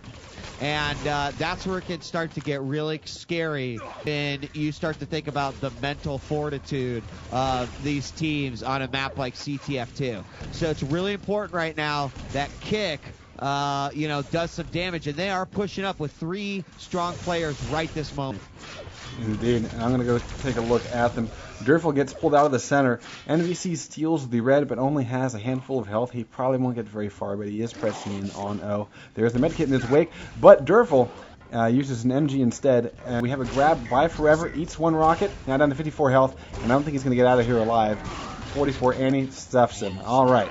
So now, although Annie's really weak here, and I think one thing that we've seen from LowLandLions is they've been able to capitalize on the weak points of Kick.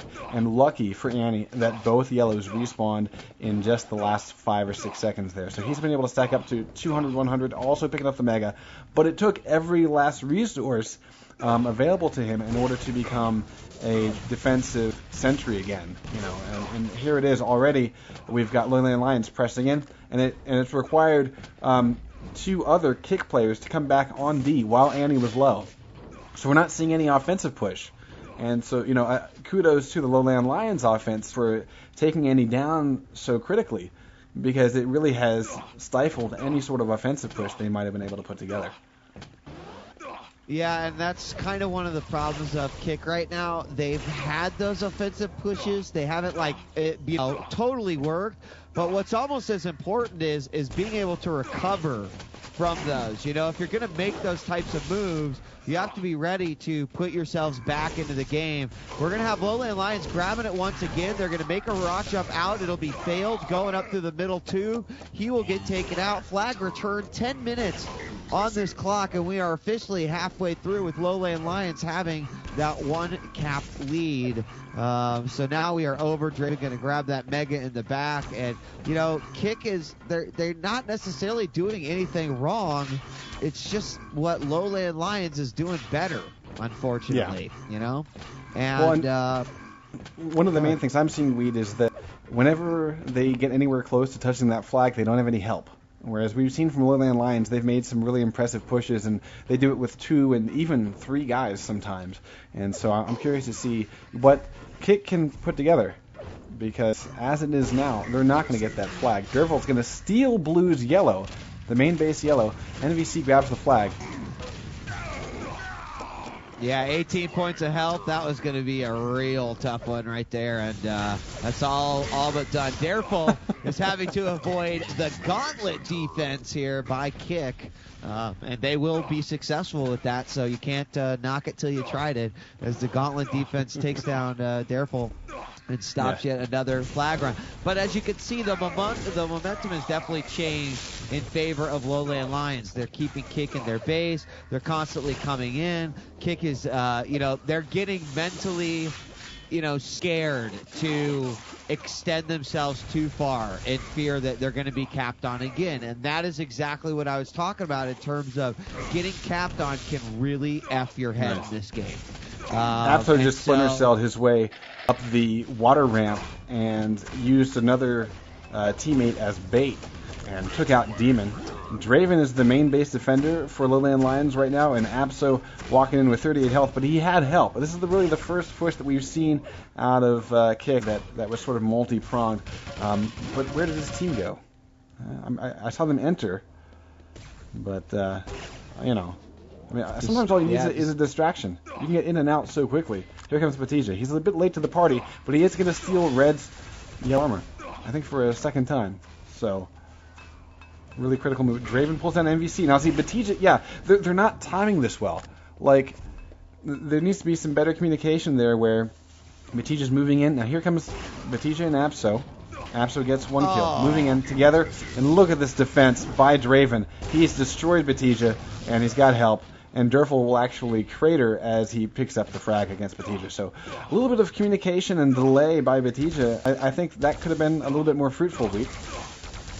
Yeah, it could have been way more fruitful. And this is kind of resembling what they did in the first matchup, where I like to call it micro CTF.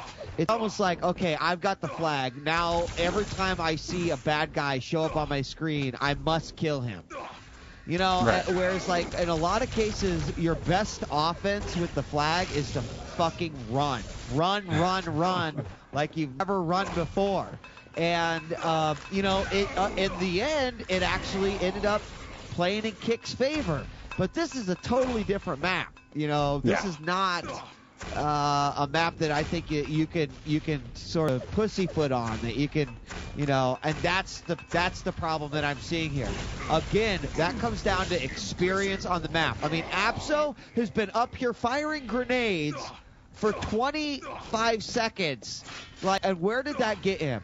He alerted every single member of LowLandLions that he was up there chucking grenades. There was no distraction. There was no, two-pronged attack to that. That was just silly.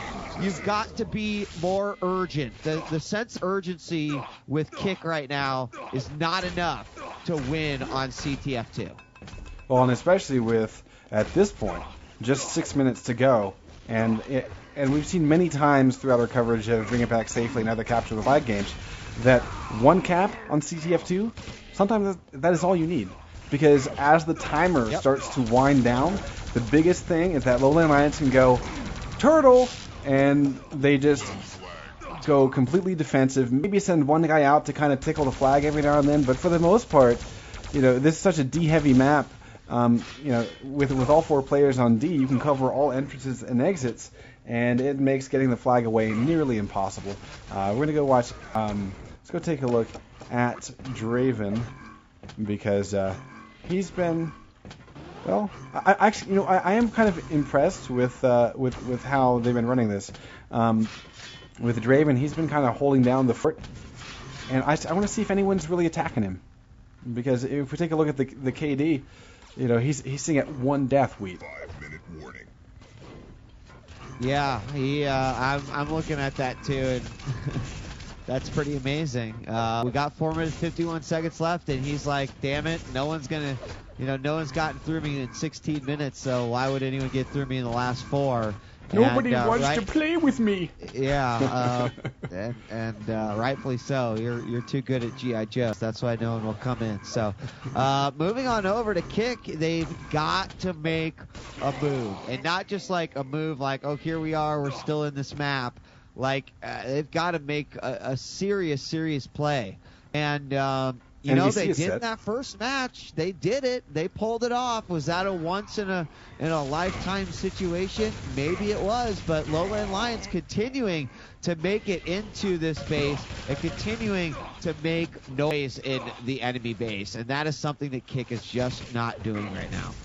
Well, and Wheat, I was just watching NVC. He walked in with about 76 armor from the grenade launcher, with only a shotgun, and whiffed every single shot against Draven.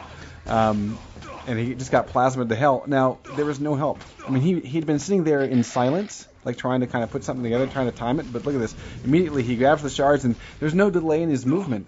And, I mean, even the novice CTF player is going to throw a rocket up there, so now he's lost some of that armor. He has the Mega. So, you know, I will say this. I kind of like the fact that Kick is giving away. Oh, wow, look at that. Forever sitting there on the flag stand. And he can't get out. Or can he? Look at this rail. Rocket jump. He took out Draven. But no one's in center. Got it right now. I think he's going to make it back 65-25. You know, kind of an anticlimactic flag run right there. And partially because I thought that NBC had it there. NBC came out of mid-level with an unbelievable rocket jump. Like, this rocket jump was just perfect. He just kind of cupped himself right into the flag stand. He was able to take out that member of LowLandLions. And now we do have Batija with that flag, but it's going to be short-lived. You know, NBC had some serious potential. It's too bad that didn't happen 13 minutes ago. Indeed. And one thing I am seeing that is a little bit of a change-up is that at the very least, Kick is starting to touch this flag. And it's forcing, we're seeing 3 LLL players back on D right now. But at this point, with 2 caps up, that's all they need to do. They don't need to go O. Kick, on the other hand, needs to kick themselves in the pants until they can get that flag out. And all they needed, though, was holding down the center. And so it seems like they can't really, like, cover both their, you know, like, they can't make the offensive pushes and hold down center. It's like kind of an all-or-nothing situation for them. Well, and it's going to be pretty much, to me, about a minute and 45 of garbage time, as the flag will be returned once again, and it's just going to be pretty much how many corpses can we put into the Kick graveyard. Now, Forever's going to make one last run here, grabs the YA on his way out, a beautiful plasma up through the middle. He's going to get taken out, though, easy. He should have known that when he was going up there. Flag returned by NBC, and 1 minute 30 seconds left on this clock. But that is going to be a minute and 30 seconds for these guys to think about what we could have done differently to try to win this matchup, as LowLandLions will move on to face YOYOTech in the finals. And I'm not sure what the IEM situation is right now, but depending on, you know, where they're at and how on or off schedule things are, we might see the final soon. It might be delayed a little bit, but we'll find that out sooner than later. Yeah, and as I understand it, supposedly I am supposed to start in 20 minutes for Quake Live coverage. And then, you know, they're just duels. And I think for the finals, I'm guessing they're best of 5. I'm not entirely sure, though. I believe that's probably correct. Yeah, but they're going to be playing the third place. It's the third place match that starts in 20 minutes. And, of course, that's not enough time in order to have what we think is going to be an epic matchup between LowLandLions and YOYOTech. So I think what we're going to do is we'll pause after this, and then we will come back to it after Intel Extreme Masters Grand Finals are done and over with. But if they say, oh, we've got like a half an hour delay or something, then we might switch that around. I'm talking to Sir Scooch right now, and he says that they are just starting the 3rd and 4th place match for WoW, and then they have to do the finals, and then Quake Live will start. So we actually have enough time, I think. Let's do it. We should try to do it. Okay. Yeah.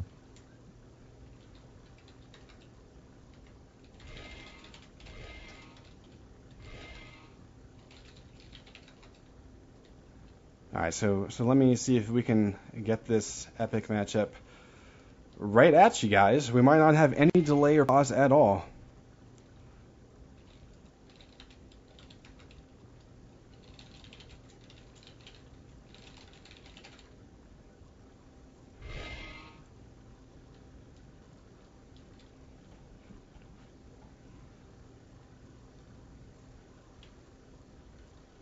Let me see if I can figure this out. Let's see, 21:30. That is.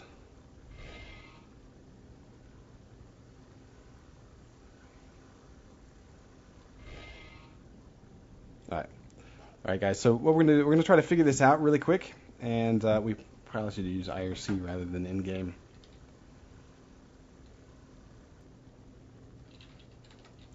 All right. So Bjorn was saying, if people have booked in to watch the finals, it's pretty lame if we basically show it early. Yeah, sort of.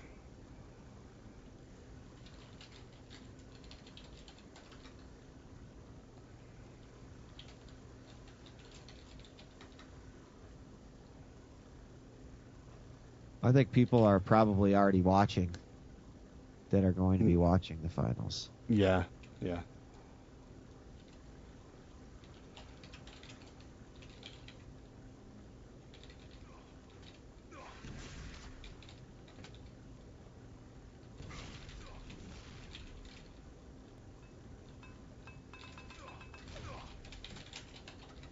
All right, so yeah, Bjorn is saying go finals.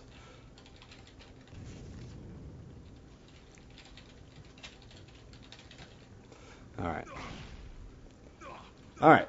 So yeah, we are gonna see if we can get you guys the finals. So sit tight, don't disconnect just yet, because with the delay for Intelligent Masters, we should be able to get YOYOTech and LowLandLions on here for the finals. Woo-woo.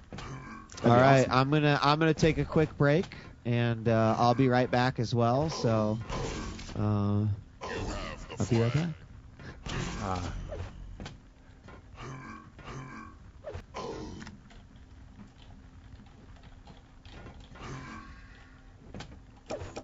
Blue flag, the flag.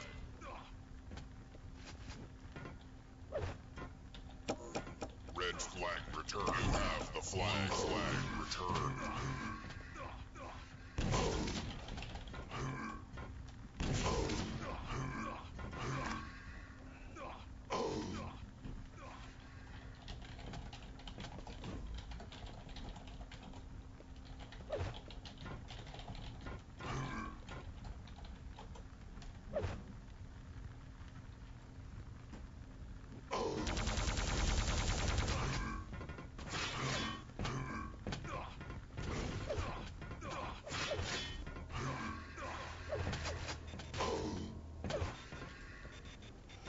All right, guys. So we're gonna do what we can to put this together. I'm not entirely sure.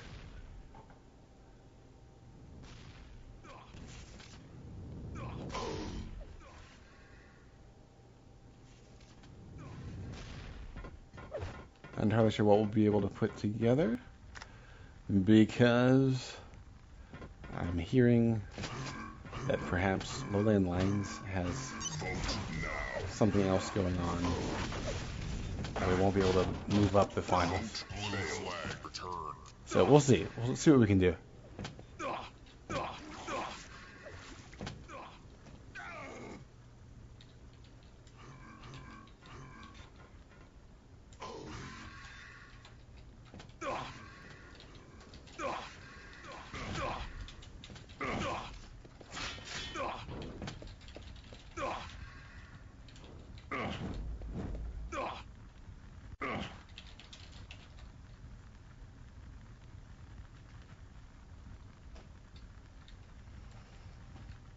So, yeah, apparently this is one of the biggest weekends for Quake, because I think there's also a clan base capture the flag that is going down. So, let me get some info from him.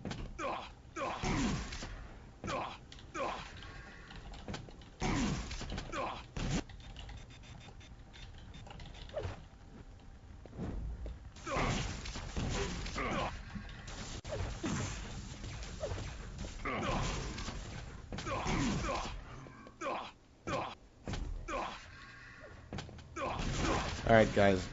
So I think what we may do, we may end up having to have that delay, which is a shame. But not entirely. I'm trying to get some final words from LowLandLions, and then yeah, like basically everyone's schedule is kind of a mix here. I'm not quite sure how it's all going to come together. If Intel Extreme Masters goes really late and we have to push back our coverage, then potentially we won't have Wheat on the stream, which will suck because he's got stuff he needs to do.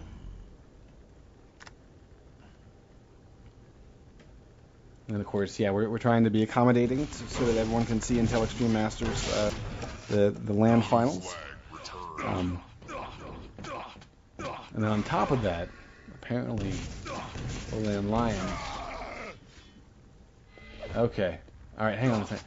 Yeah, we got some potentially good news. Draven's saying that they have another match that they might postpone, and so that they can play YOYOTech now. And that way, we'll be able to do it just like we had planned. Okay, so bit of a roller coaster, guys. So that'll work out if that does end up being the case. That'd be cool.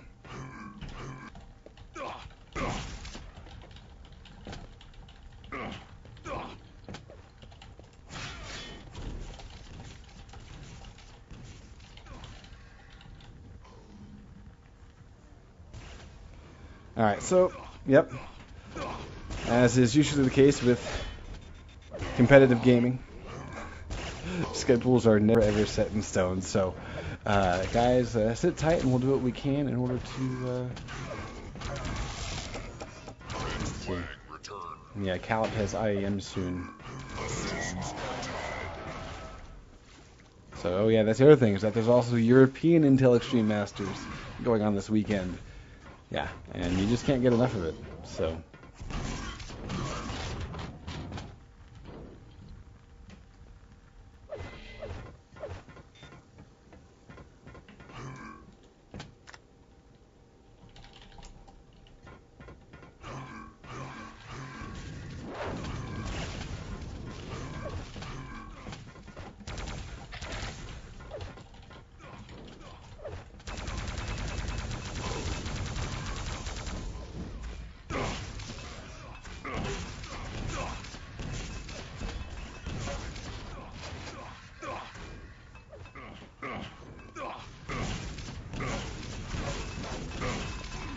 We're going to do what we can to get some sort of final verdict about this.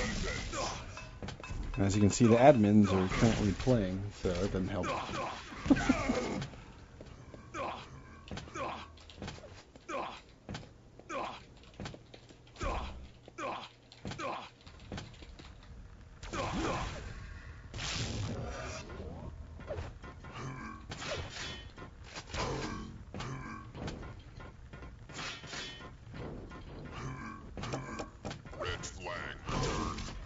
Alright, so we're waiting for some IRC replies. We're basically trying to figure out... okay, Bjorn has 2 screens. Oh, good for him. But we're trying to get some replies from these players and see if we can rearrange schedules and move worlds and do other things.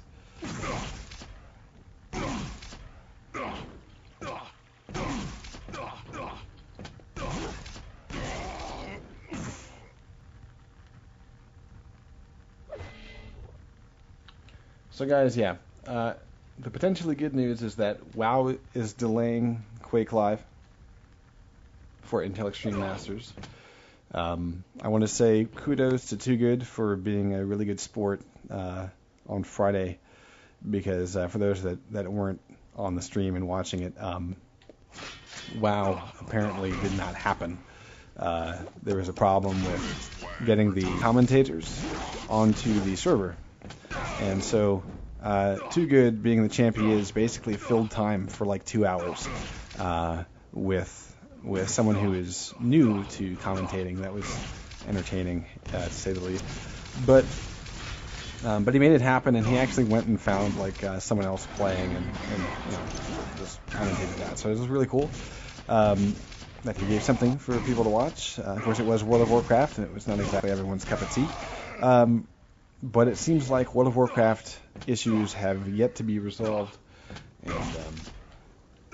and they are still having trouble with it. So that may be a good thing, because that delay might mean that we can get the finals played out here.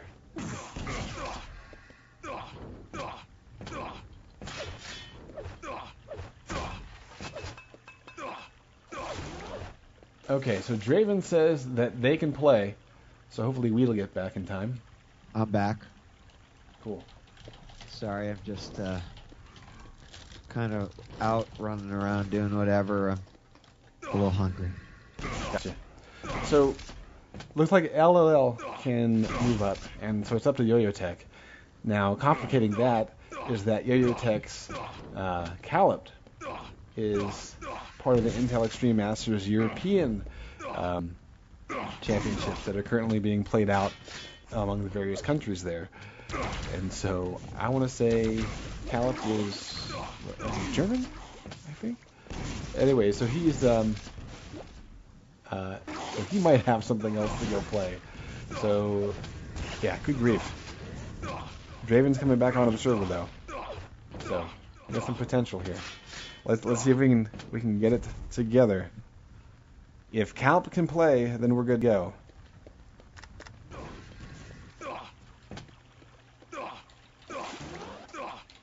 All right, interesting. And apparently Calp is indeed German. I remembered correctly. So I've got all my right. fingers crossed then. Yeah. It looks like a skater boy though, Draven says. All right. Yeah, it'd be great if we can get this all to kind of fall into place. And, even if it doesn't happen, kudos to the players for trying to make it happen. Because, this is, we have Intel Extreme Masters, American Championships, we have Intel Extreme Masters, European Championships. They're still in the internet stages, though. And then we have, of course, BIBS. So all these things happening, and then on top of that, we also have a clan base semifinal that's going on. So this is, everyone's trying to get all of their matches and leagues done before the holidays hit, and this is pretty much the last weekend to do it. So it's and that's actually I'd call it like the clusterfuck why of Quake Live, man. Yeah, and that's good. That's good. Unfortunately, it's like, and then you have to work in shopping. You have to work in, all of the other holiday stuff, family coming in and stuff. It's like, oh my goodness, you forget how busy this season can be, and then it just kind of kicks you in the ass. Love it, but it's kicked me in the ass. Clan base can wait. So clan base can wait, but it all comes down to Lowlands, yeah, Yo-Yo. Yeah. Exactly. Let's see if we can get YOYOTech's Caliped to delay his Intel Extreme Masters, and that'd be cool. And then we get to do it all. Yeah, and I've got a couple folks keeping an eye on what's going on over at IEM. So if any red flags or alarms go off, we'll definitely hear about it. Awesome. YOYOTech is ready, Draven says. Awesome.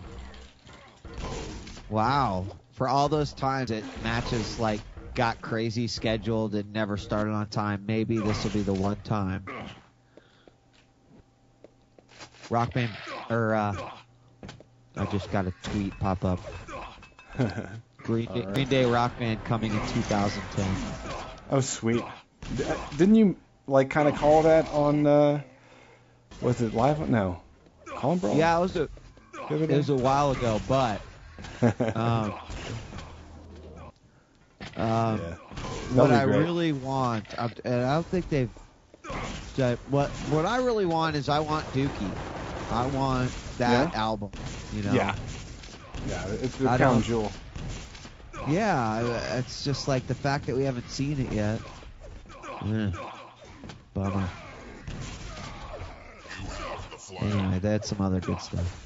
Yeah. So we do have Demon and Draven on here. We're going to try to get YOYOTech on. See if we can pull this thing together. And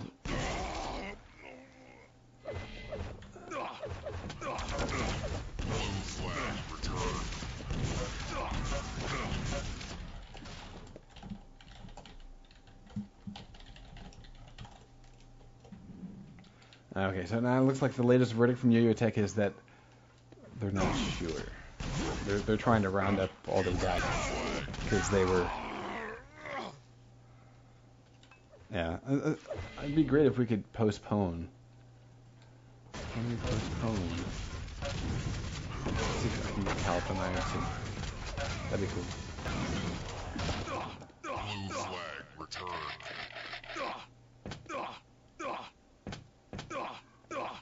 No, he's missing. Damn. Regeneration.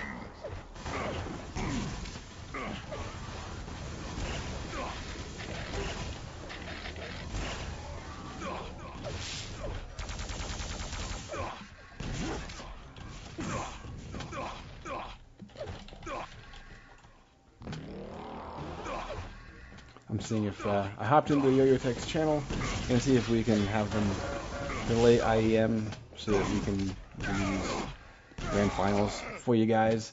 Appreciate your patience on the stream. I want to say welcome to everyone that's been watching. And if you're up for some smoother running schedules and matches, you might want to check out Quake Live TV. Has a pretty extensive VOD library. We've covered over 100 events and teams, and really great matches, including some DreamHack coverage, which was Sweden's and actually the world's largest LAN festival that Slasher, djWheat, your counterpart from Live on 3, Slasher joined me for some early morning, like as in 5 a.m. early morning coverage a couple of weeks ago, I guess Thanksgiving week, and that was great fun. But we have about, let's see, it looks like Calip cannot delay until Extreme Masters, so this whole thing may not work out. All right. That sucks. That does suck. Well, we still love you, Calip. We understand, but damn.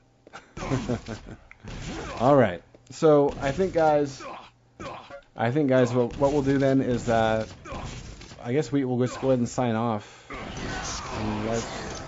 The only other thing, I guess, would be if we have such a delay for Until Extreme Masters for the American side, can we do the third place match for BIBS now? Makes you wonder.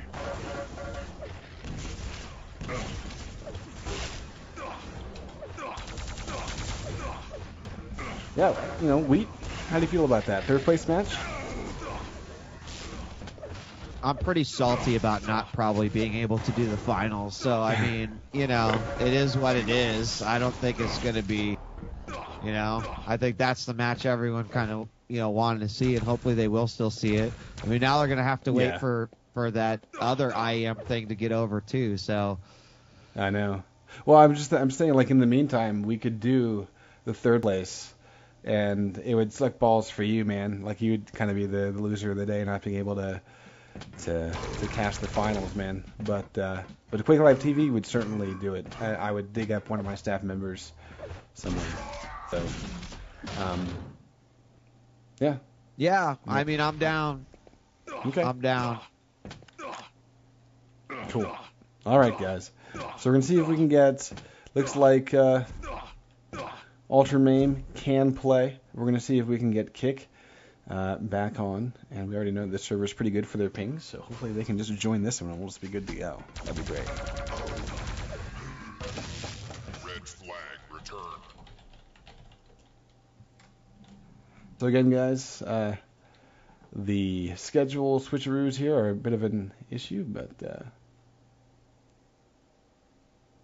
it happens. It happens. Yeah.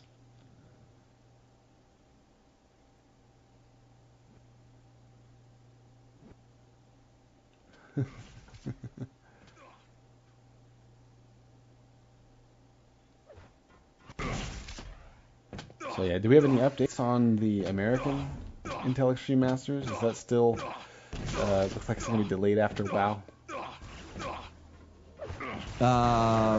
So far, that's kind of what we're finding. But I also just got a tweet that that the Hang and Rafa have already chosen their maps. T7 will be first, but that's an indication that probably like the moment WoW's over, they're going to be jumping right into it. Gotcha. Okay. Yeah, it's still kind of pudging along with WoW, and they did start late, so it's to be expected. Yeah, but surely they're gonna wait. They're not gonna try to show WoW over top of Quake Live, right? They wouldn't do that, right? I think the only reason they would do that is if things just went too late, but they also do have the Counter-Strike finals. So, you know, I would hope that would not happen. Yeah. Because that would be like sacrilege or something to put WoW in front of Quake. Wait.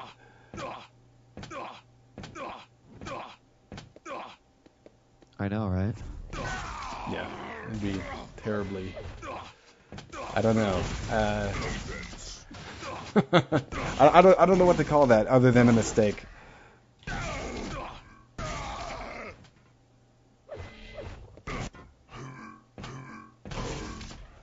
So we're seeing if we can get Kick onto the server, guys, and this has all just been kind of a.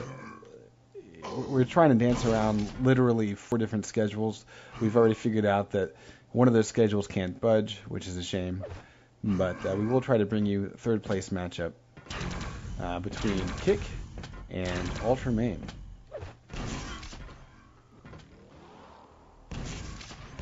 All right, so Bjorner says they should be coming now. So we should be seeing this thing filled up pretty soon. Of course, we'll have to get Draven and Demon off of the server, but that's okay. Yeah, kick them off.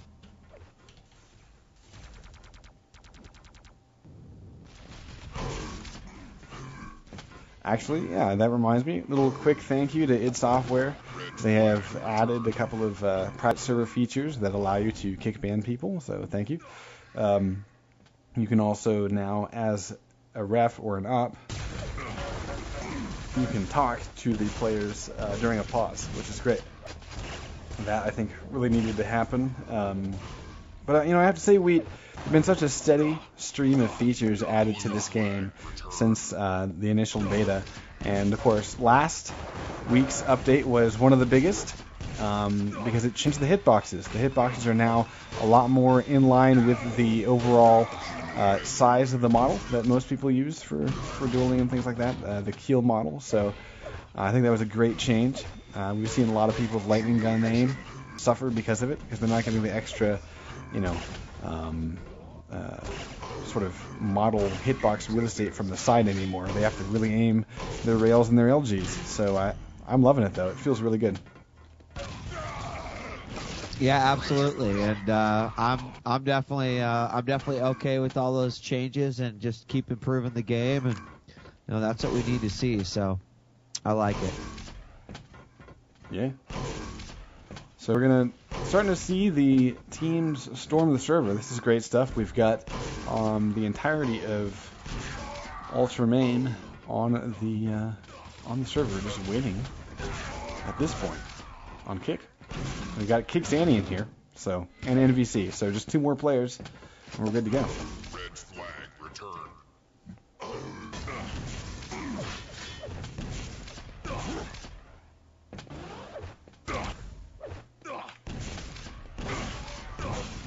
Defense.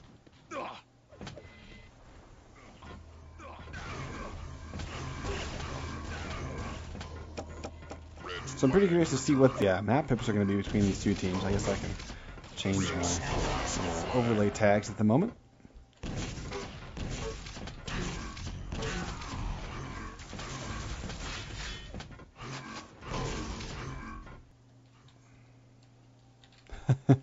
Yeah, we're looking for Flameboy Mute. Of course, we had Omnivore hop in his stead, and so we might not see a return from Shit Taco Mute. That'll be all right.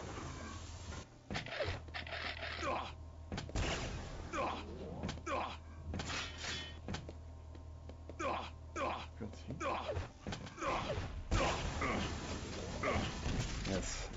Props to my fiance. She's making me lunch. So, thank you, Nikki. Red flag return. exist.